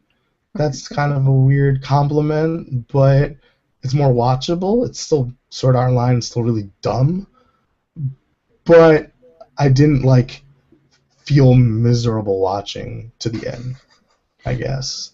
Whereas That's an offhanded compliment, but because the thing is, a lot of the, especially the second half of season 2, they never go back to the whole incest angle. That gets left behind. And it's mostly about just playing MMOs and the stories within that, which kind of work. They lose some of their urgency because you don't die in real life if you die in the game, but it's almost more interesting because it's been freed of that. A lot of the characters still suck, but it's more like a mediocre show with really amazing animation instead of a really horrible show with good animation now. But you should still just watch ROG Horizon instead. Just ignore Sword Art Online. ROG Horizon. Yeah, A1 did really good at the production values. I will give them that. They put their A team on the show, and ROG Horizon is not a great looking show. Even in terms of animation, season 2 especially. Do not go in there looking for action sequences because some of those action sequences not great. That being said, it's a bit brutal sometimes. you care about the characters though and the world, so it's easy to look past that stuff, I think. Yeah, Sword Art Online needs to be flashy to get by. Come on, that's okay. So I guess next is me. Oh yeah, I just wanted to quickly address Ben in the chat. Was wondering what's going on with the characters in Log Horizon. Are they stewing in their own filth in the real world? And as far as the anime goes, they don't really address what's happening, but it's weird. It's implied that somehow they've entered a parallel world where maybe there is they're in a separate reality where they're 100% there now. Yeah, because the AI characters in the game are no longer AI characters. They're just living people with their own lives and personalities and things they care about. And they're treated as such in the book and in the show. The quote unquote NPCs, the princess, for instance, they're just people. They're not programs. And that's one of the first things that gets addressed is these NPCs are no longer just NPCs. They're actual people now. And it's kind of implied, that this not only is this not a game, but it's possible that maybe their actual selves aren't even in the real world anymore. Who knows at this point? Sword Art Online is pretty crazy. SAO is pretty clear that they're digitally stuck, whereas here that's not necessarily the case. Yeah, it's ambiguous. It could potentially be more magical, honestly. That seems to be kind of what they're pointing at a little bit, but magical. Yeah, so yes, let's move on to your next pick so we don't take all night and people okay, sleep. Next pick. So first I want to give a shout out to, and this is going to get a lot of people turning heads and looking at me like I'm crazy, Love Live Season 2, just a shout out to Love Live. I'm not a big fan of idle things, but I really like Love Live, and I can't really explain why. Part of it is just, it's very innocent and well-meaning. The show itself has zero fan service. The music is really catchy, and it's kind of just about friendship and underdogs and stuff like that. I have a lot of students who are really into it, and so that's why I ended up checking it out ultimately. But it's actually really pleasant. I can see why it's so popular in Japan across every possible demographic there is. So anyways, that was a shout out. But the show I actually wanted to mention was Coffin Princess Chaika. Yes. I don't know anything about this one, so go for it.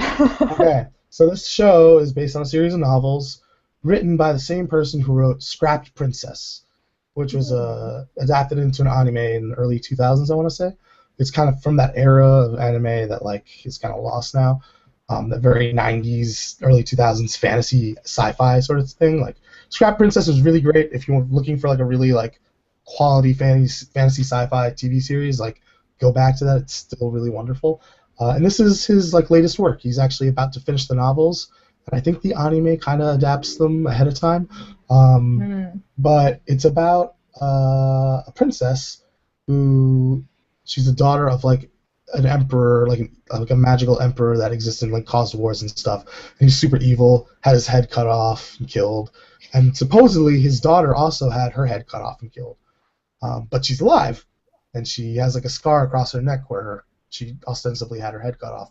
The thing is that her name is Chaika, and there's like a bunch of other girls who look exactly like her named Chaika wandering around, and they're all trying to gather the remains of their dead father for whatever reason. No one can really explain why. And it's basically about this journey, but like it's not so much the overarching story that makes it work, so much as it's like the characters are really well written, and it has that very, again, the only way I know how to explain it is like 90s style fantasy show. Like if you've seen The Slayers, for instance, it's kind of like that feeling of like just a Mm. group of like chill people traveling together, going on this fantastic adventure and fighting fantasy monsters and stuff like that. Like it's, again, this is another show that like doesn't really have much in the way of like blatant fan service or anything like that. It sticks to its guns.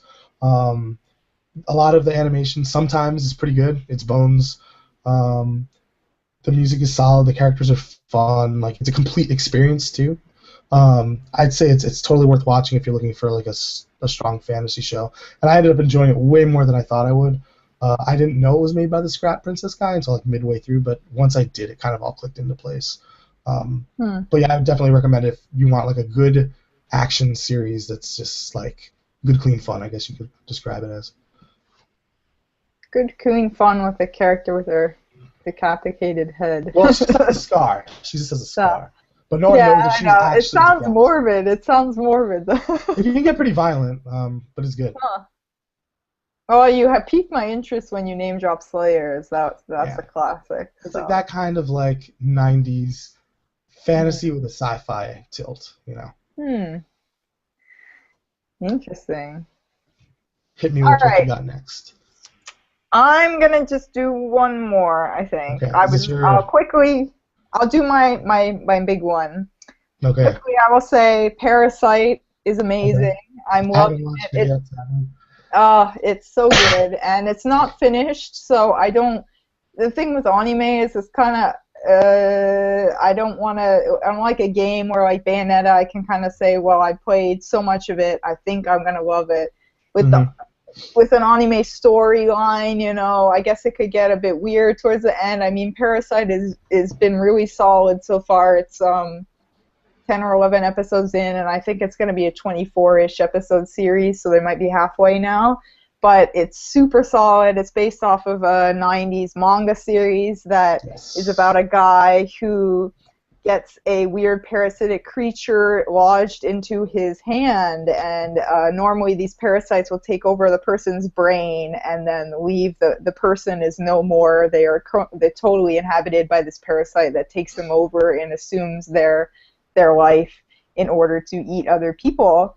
But because this parasite gets trapped in the main character's hand, they are both sentient. So it's him and his hand with this funny parasite thing in it, and his adventures and meeting up with other parasites and trying to navigate his gross symbiotic relationship with his hand. And it's very cool. The animation is great.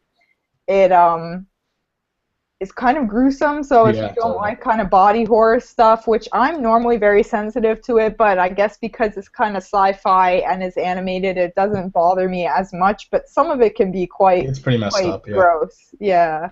So just be warned about that. But otherwise, so far the story has been very good. I never read more than like the first book of the manga, so I don't know how the story will play out, but I'm told that it's great, so it Yeah, it's should considered a stay classic solid. over here, so Yeah, yeah. If you want to see like, and the cool thing is, I mean, you're seeing the revival of Sailor Moon now, but like you mentioned, Coffin Princess, right? yeah, That's right. Yeah, yes. that as being like kind of a classic '90s thing. If you want sort, and people are always saying that, oh, I don't like modern anime, which I would argue heavily towards. No, there's a lot of great modern anime, but if you want to see an adaptation of a kind of classic '90s thing, this is legitimately an adaptation of a 90s manga, which, interesting story, it couldn't be adapted because Hollywood had the rights to make a movie to it, and that was kind of freezing it for a very long time. So this year we not only got the anime, but I think 2 movies, or the first of 2 movies. The first of 2 movies is real bad. Yeah. Oh, great. I won't watch it then. But the anime is real good, so watch the anime. Yeah, I've been wanting to. I just never got around to it. But I always enjoyed the manga, so... Yeah, super cool. So that isn't officially on the list, but a recommendation. But Gekkan Shoujo Nozaki-kun takes the top. I beat you to it. And this was a real sleeper hit for me. I had never heard of it before it was announced that it was being adapted into an anime. But it's based off of a manga series about a high school male shoujo manga artist and his, assistant. The main character is a girl who has a crush on him, kind of ends up being his assistant because he thinks that she is a fan of his work rather than a fan of himself as a person being. Yeah. It is just so fun. The music is catchy. I love the intro song. I love all the characters. Each episode is so funny, and it's just a joy to watch. And the Otome episode where the 2 guys are playing, they're not playing an Otome game, they're playing a dating sim, I guess. Yeah. But, it's brilliant. You just watch it. Yeah, it's actually my top show for the year too.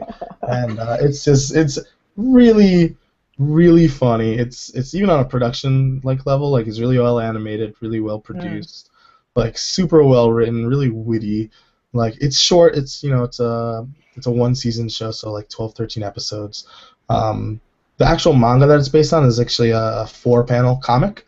But there's continuity between each set of 4 panels, so there is actually a story being told. It's just in a really brief format. But it's just really funny. The cast of characters is really cool and kind of subversive too, because the main male character is this kind of big, brutish-looking tough guy who's just actually really just super chill but really dense, and he writes shoujo manga. Has 0 experience in romance, but he just writes this really sappy shoujo manga. The main female character, Sakura, at first I thought I wasn't gonna like her all that much, but she's such a good straight woman in terms of the comedy that the stuff with the bicycle, riding the bike together, and just some of her facial reactions are amazing. And then you have other characters Nozaki's other assistant, his friend, Mikorin, who's this super ladies man who you think is going to be that kind of character, but actually he's every time he says something even remotely trying to make himself look cool or suave, he just gets super embarrassed and can't even deal with it because it's just so shameful to him. Yeah, he's so great. I love and not only that, but he's learning all of his lines from playing these dumb games and stuff like that. So he's just basically parroting out these lines because he thinks it'll make him cool, but he's actually really embarrassed by it at the same time. He tries to act cool when he first meets Sakura, and he's helping Nozaki do some of the background art or whatever, and Sakura's helping too, and he's just pacing around the room hoping for her to ask him a question as her senpai, and she just won't do it because she knows what she's doing. And finally Nozaki's just you need to ask him a question. He's freaking out, and she goes to ask him a question. He looks like a little puppy dog. He's so happy. He's so happy about it. That extends to the rest of the cast too. There's Seo, who voiced by Miyuki Sawashiro, my favorite, and she's super tough girl who cannot read situations very well at all. So she's super brutal and honest to people to the point where they're just why are you so mean and awful? And she's I'm the most wonderful person in the world. The whole cast is really good and subversive and kind of goes against what you would expect to be shoujo norms. It's interesting because the series does run in one of Square Enix's magazines, so I don't think it's technically shonen or shoujo. It's kind of a weird middle ground. But yeah, even the manga, the art is super good and it's super quick and brisk. If you're looking for an amazing comedy, it was honestly the show I enjoyed most this year. Just nonstop laughs. I don't want to only I don't know. want to be positive because this is the best of the year, but I do want to say one thing that did bother me a little bit about Nozaki that I kind of haven't been able to reconcile personally is that I really don't like male characters that are like the dumb, insensitive guy that doesn't get that the girl lead likes him. Mm, And Nozaki never has a bit. I wanted him to have a little bit more of a turnaround where he kind of yeah. got it because that seems generic to me. Like the fact that he writes Mm, shoujo manga and that side is not generic, but the fact that he's the dumb guy and the girl just sort of blindly loves him but he does not reciprocate. But I mm, think because they have this sort of working relationship that it does get yeah. past it a little bit, that he does recognize her as a competent human being, just maybe not in the way that she wants him to. But Yeah, yeah, no, that was one yeah. thing where I'm like, I wish that they did it a little bit differently there. I feel like by the end, like he recognizes her as like a partner and like someone like that's a Mm. part of his life, like the rest of the crazy people. Um, I think a part of that has to do probably with the format of the Yeah, manga too, yeah. of it being like a four coma comedy versus like actually trying to tell a Is the story. manga still going? I imagine they just Yes. decided that they're gonna cut off, because it probably could go forever. They could keep adapting the vignettes I think they're only infinitely. at like 5 volumes total, so Hmm. it's pretty young, and like the volumes too are really thin. They're like yay thin. Oh, Um, okay. yeah, they're not even remotely close to like the normal size of a volume of manga. So like, I imagine they probably burned through material super quickly. Like it seemed like they were adding a lot to like actually make it function as a cohesive story. So I imagine that's probably a limitation too of just the format and like whether the Yeah. artist actually wanted to tell a story overall or not. Yeah, Um, you really get the feeling that it doesn't need to and isn't trying to necessarily tell a full yeah, story, that you're really it's more the it's comedy. And 100% the I'm comedy. really surprised at how well they adapted the four koma style, because four koma is very much straight to these kind of dry Yeah, cut jokes, and they do it so well. And normally you would think that would not adapt well to an animation, but yeah. it works in Nozaki-kun. Again, it also helps too that the manga like it's 4 coma, but like again, each comic actually does lead into the next. So like one Mm. chapter is like 15 pages of 4 coma comics, and Oh. like each one is chronologically after the other. So like the whole bike Mhm. thing was like one bike comic and then another bike comic and then another bike comic. Like Oh, okay. That's so like cool. And so they there is adapted all of them. continuity, yeah. Hmm. But yeah, no, I adore that show, and if you're interested in it and kind of on the fence, like just go on YouTube and watch the opening because I feel like it sets the tone for the series really Yeah, well. and it's so good. The song is so fun. Yeah. Since you stole my favorite, I'm just gonna have one shout out to Sure. Gundam I'll Build allow it. Fighters Try, which is a show designed to make you want to go and buy model kits. Um, but also is just really, really good. There's been a lot of really bad Gundam shows for a really long time. Gundam Age, I really didn't like Gundam Double Zero. I thought the Gundam Siege shows were really, really bad. I haven't liked Gundam for a really long time, but Gundam Build Fighters and its sequel, Build Fighters Try, really like. They feel like huge labors of love animated by people who have wanted to like just animate whatever the hell they want for a really long time. Like you have a lot of these long old school like mech animators who have been given free reign to draw whatever dream matches they wanted to in the Gundam universe, and you can tell because like the battle animation is like super incredible and really great across both shows. But they also just tell really like fun, colorful underdog stories that like play with Gundam tropes really well. Like in the first series, you have like the typical new type female character who's like being controlled, but like they play with that idea in that like in a normal Gundam show, she would eventually die for some ridiculous reason because it's Gundam. But like here, ostensibly it's a bunch of kids playing with toy models in the tournament. So like they kind of make fun of that trope and like they play with it in some interesting ways. And like both shows are just really colorful, fun adventures with some amazing action and some really, really good music. I don't really understand why, but so if you've been sour on Gundam for a really long time, I really recommend checking out the Build Fighter shows and also Gundam in Reconquista, G-Reco. which is the creator of Gundam Tomino's latest series. It's really weird, crazy, doesn't make sense 90% of the time, but it's really incredible for that same reason. That's a show that feels like it's from the 80s in terms of character designs, animation, art, like cutting, editing. It just makes no sense at any given time, but that's kind of why it's great. Unfortunately, that is not streaming anywhere. No one has licensed it, so that sucks. But as far as Gundam Build Fighters is concerned, you can watch that on YouTube, on the official Gundam channel every Tuesday night, I want to say, Wednesday morning. In fact, I think most of all of those we brought up available legally to view through one of the many services that exist. So no worries, we're not complete assholes. Yeah, so I have a question about Gundam Build Fighters. Can someone who has little to no Gundam knowledge enjoy it, or is it one of these things where you have to be a fan and appreciate the sort of matchups that are happening? You'll get the referential stuff, like you'll understand why it's kind of cute that they're having these two suits fight in a tournament.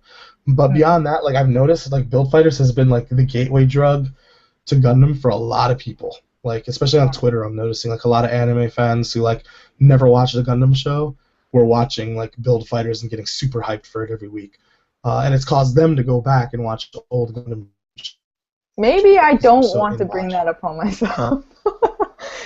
Maybe you don't. But at the same time, it's kind of a neat history lesson almost. Oh yeah, it's kind of like one of those things that if you like Japanese animation, you should. Yeah. Know about but Build Fighters on its own is I think is a really great like shonen tournament style show with mechs and like a really charming cast of characters. Like it's just a good show. And then when you put like the history of Gundam on top of it, it becomes like a different thing for fans of Gundam, but on its own, it's really great. Well, I will name drop one more just quickly. Free Season 2 was delightful, though not top of the pile, I think. So everybody should watch Free, honestly. You don't need to like shirtless men to enjoy it. It's adorable. It's true. And Barakamon, I started. I want to watch that. Wanted to watch all of it for this podcast because I've heard amazing things about it. It's about a calligrapher, which is kind of an interesting profession. It's kind of a classical thing in Japanese calligraphy. He has a bit of an anger management problem and punches a elderly critic or somebody who's rating, kind of critiquing his work in a exhibit, I guess, or a competition. And basically he's kind of shunned out of the community and told that he needs to get his act together and nobody's gonna take him seriously. I had no idea that's what this was about. Yeah, there you go. I know nothing about this series. It's super cool. I wish I should have looked it up before the podcast. I'm gonna sound dumb, but I think he goes to Okinawa because their accents sound very different. He goes to some distant island, which is usually like something like Okinawa or the middle of nowhere. But if I'm wrong, I'm sorry. But he flies off to a distant island with very small population, little town that has like no train, no bus, and kind of to go there and recollect his shit and get his act together and kind of find his muse, because the main critique of his work was that he adheres to the fundamentals too much, that he doesn't have his own style. So it's really kind of it's interesting from a perspective of a lot of anime and a lot of media in general is really aimed at like sort of teenagers and coming of age and discovering oneself. But this is like a guy who's like an established artist, but he's having sort of a crisis about his work and his career, and what does it mean to be really me? Do I need to express myself type thing? And he kind of becomes friends with this annoying but awesome little girl who is from the village, and she, takes it upon herself to harass him all the time. But it's very cute and very funny and extremely well animated. It's a very pretty show. So I get a lot of people asking me if they don't really watch anime what they should be watching, and I think this is a good one, that it's just very interesting for someone that doesn't even really know anything about modern anime. It's like a very cool look at Japan's countryside and a very cool look at a profession that is not something you'd be familiar with, so you're learning a lot of neat stuff, and it's just cool all around. But I've only watched like 4 episodes, so I can't say whether it's going to be my favorite or not. I remember seeing volumes of the manga all over the place and thinking like, huh, that looks like it could be cute. I'm like not knowing anything about it. Like that's the most I've heard about this series ever. So now I'm like, oh, okay, that sounds like something I would enjoy. But yeah, otherwise I just hadn't like ever bothered to look into it. I guess part of it is when you're surrounded by like so many like volumes of random thing, it's just like I don't even know what to put my hand on anymore. Yeah, there's so much stuff, and I mean we were talking about before the show started that there's just been so much good anime this year that like anybody that says that anime these days is all moe crap is just not. I'm sorry, like it's I'm gonna be that guy. Like that's just not true. Like the reality, look, I'm looking at a list of everything that came out this year. And like yeah, of course you're gonna have your like moe stuff. Like that stuff has existed since the 90s. Like let's not pretend that's a new thing. But like there's been plenty of like good stuff that isn't that. You know, like yeah, you might have to look. Like it might not be the stuff that's marketed the most obviously, but that doesn't mean it doesn't exist. You know, that just means you have to put a little bit more work to like look into it. You know what I mean? Like. You're not gonna see Parasite ads all over Japan, you know. But that doesn't mean it doesn't exist, you know. Like I feel like it's kind of a little bit of a cop out when you make that like base statement that like, oh, anime is done like forever, and you're just like, no. Yeah, I think this year, each season, there have been at least 2 very, very solid, recommendable shows, and other ones that maybe I wouldn't always recommend to everybody, but are still very cool. Like, I watched Love Stage and really enjoyed it, but it's also garbage, so I wouldn't recommend it to anyone on the show. But I will say that, there's all types of stuff out there. That's an adaptation of a BL series featuring Daigo, so really it's very important. And I mean, neither of us even mentioned freaking Space Dandy. Yeah, I haven't watched Space Dandy. I've only watched 4 episodes of Space Dandy, all on the flight over, and I thought they were all really great, like really cool experimental episodes. Another just really like great show, but also that's another show that in Japan, like no ads for that. You can't even buy the Blu-rays at stores. You have to order them really, because like it's not what's being marketed. But again, there's a difference between what is marketed and what exists, and they don't always overlap. So yeah, and again, this stuff isn't so niche that you can't find it. It's on Crunchyroll, it's on Funimation, any streaming site. A lot of it. I mean, there occasionally is a show like Shirobako, or what, but. And Barakamon has been a bit hard for me to find because the sites that stream in Australia don't have it. But a lot of this stuff, it's like easier than it used to is, available, and you just have to. I definitely for a while I wasn't really keeping up with anime on a seasonal basis, but in the past couple of years I've been tuning in more, and so every season I will look at it, the whole full list of what's coming out, and be like, what am I going to look at? And usually I have to narrow it down and say, you know what, I literally cannot watch 5 shows, so maybe I'm just gonna stick to 2 shows for now. And I've been having that problem too, where it's just like I have to like limit what I watch, and like you think about that, and like that's kind of a great thing, right? Like there's so much I want to watch, but I don't have the time to devote weekly to that much stuff, and like it's easier than ever now to like find a show and like watch it either for free or for very, very cheap, depending on how impatient you are. Like I was at a movie store today because whenever I come to America, I always like to buy like box sets of like shows that I'm really into. So like I bought like Gatchaman Crowds on Blu-ray, for example. One of my favorite shows ever in recent memory. And like in Japan, that's like $200. Here it's like $40, $50 dollars. But like I was looking at the DVDs. I don't really buy DVDs anymore, but I was looking at the DVD section, and like I'm looking at DVDs that are like $4.99 new for like this show, like $7.99 new for like this show, and I'm just thinking to myself like, man, there was a time not that long ago where like we were spending like $30 $35, $40 for like VHSs that had like 2 episodes on them, like, and only had the dub or only had the sub. You know, like, it used to be so hard to like be a fan of Japanese animation, like in the late '90s, early 2000s, and like compared to now, where like you can go on a website and like if you want to get it day and date of at like high definition, like you can pay $6.99 a month, and like just here you go, like watch as much as you want. Like that's nuts, you know? Yeah, so Like cool, so cool. it's so much like easier now than it's ever been, and you know, in that sense, like I think it's hard to say, but like, you know, anime as a whole like kind of lost some of its like sparkly, like I guess you could say exoticness, like in terms of like putting stuff on store shelves and just having people buy it and like Mm. sales of DVDs and stuff. Like everything kind of moved over to like streaming numbers and things like that. But yeah, no, I just it feels like streaming is the future, and it's nice as a fan now to just have access to all that stuff.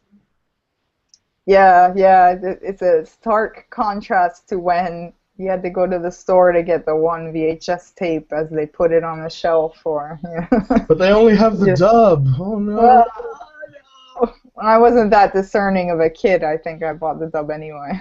I look, I had like all of the original Slayers on VHS, but I didn't have it consistent, so like I had the first 2 tapes like subtitled, the next 2 dubbed, like then a subtitled and a dub, like no consistency whatsoever. Wow, we Like, could continue this conversation forever, but we're already 40 minutes over the hour and a half show yay. time I scheduled. So thanks to everybody for sticking through with us, Yeah, and so so sorry sorry. about neglecting the Oh chat my for half of the God. show. That was Uh, horrible. But thanks so much for your comments, and I'm glad that you seem to have been chatting amongst yourselves yeah, and even when we weren't bitching around. about us while we were ignoring you. My It's bad.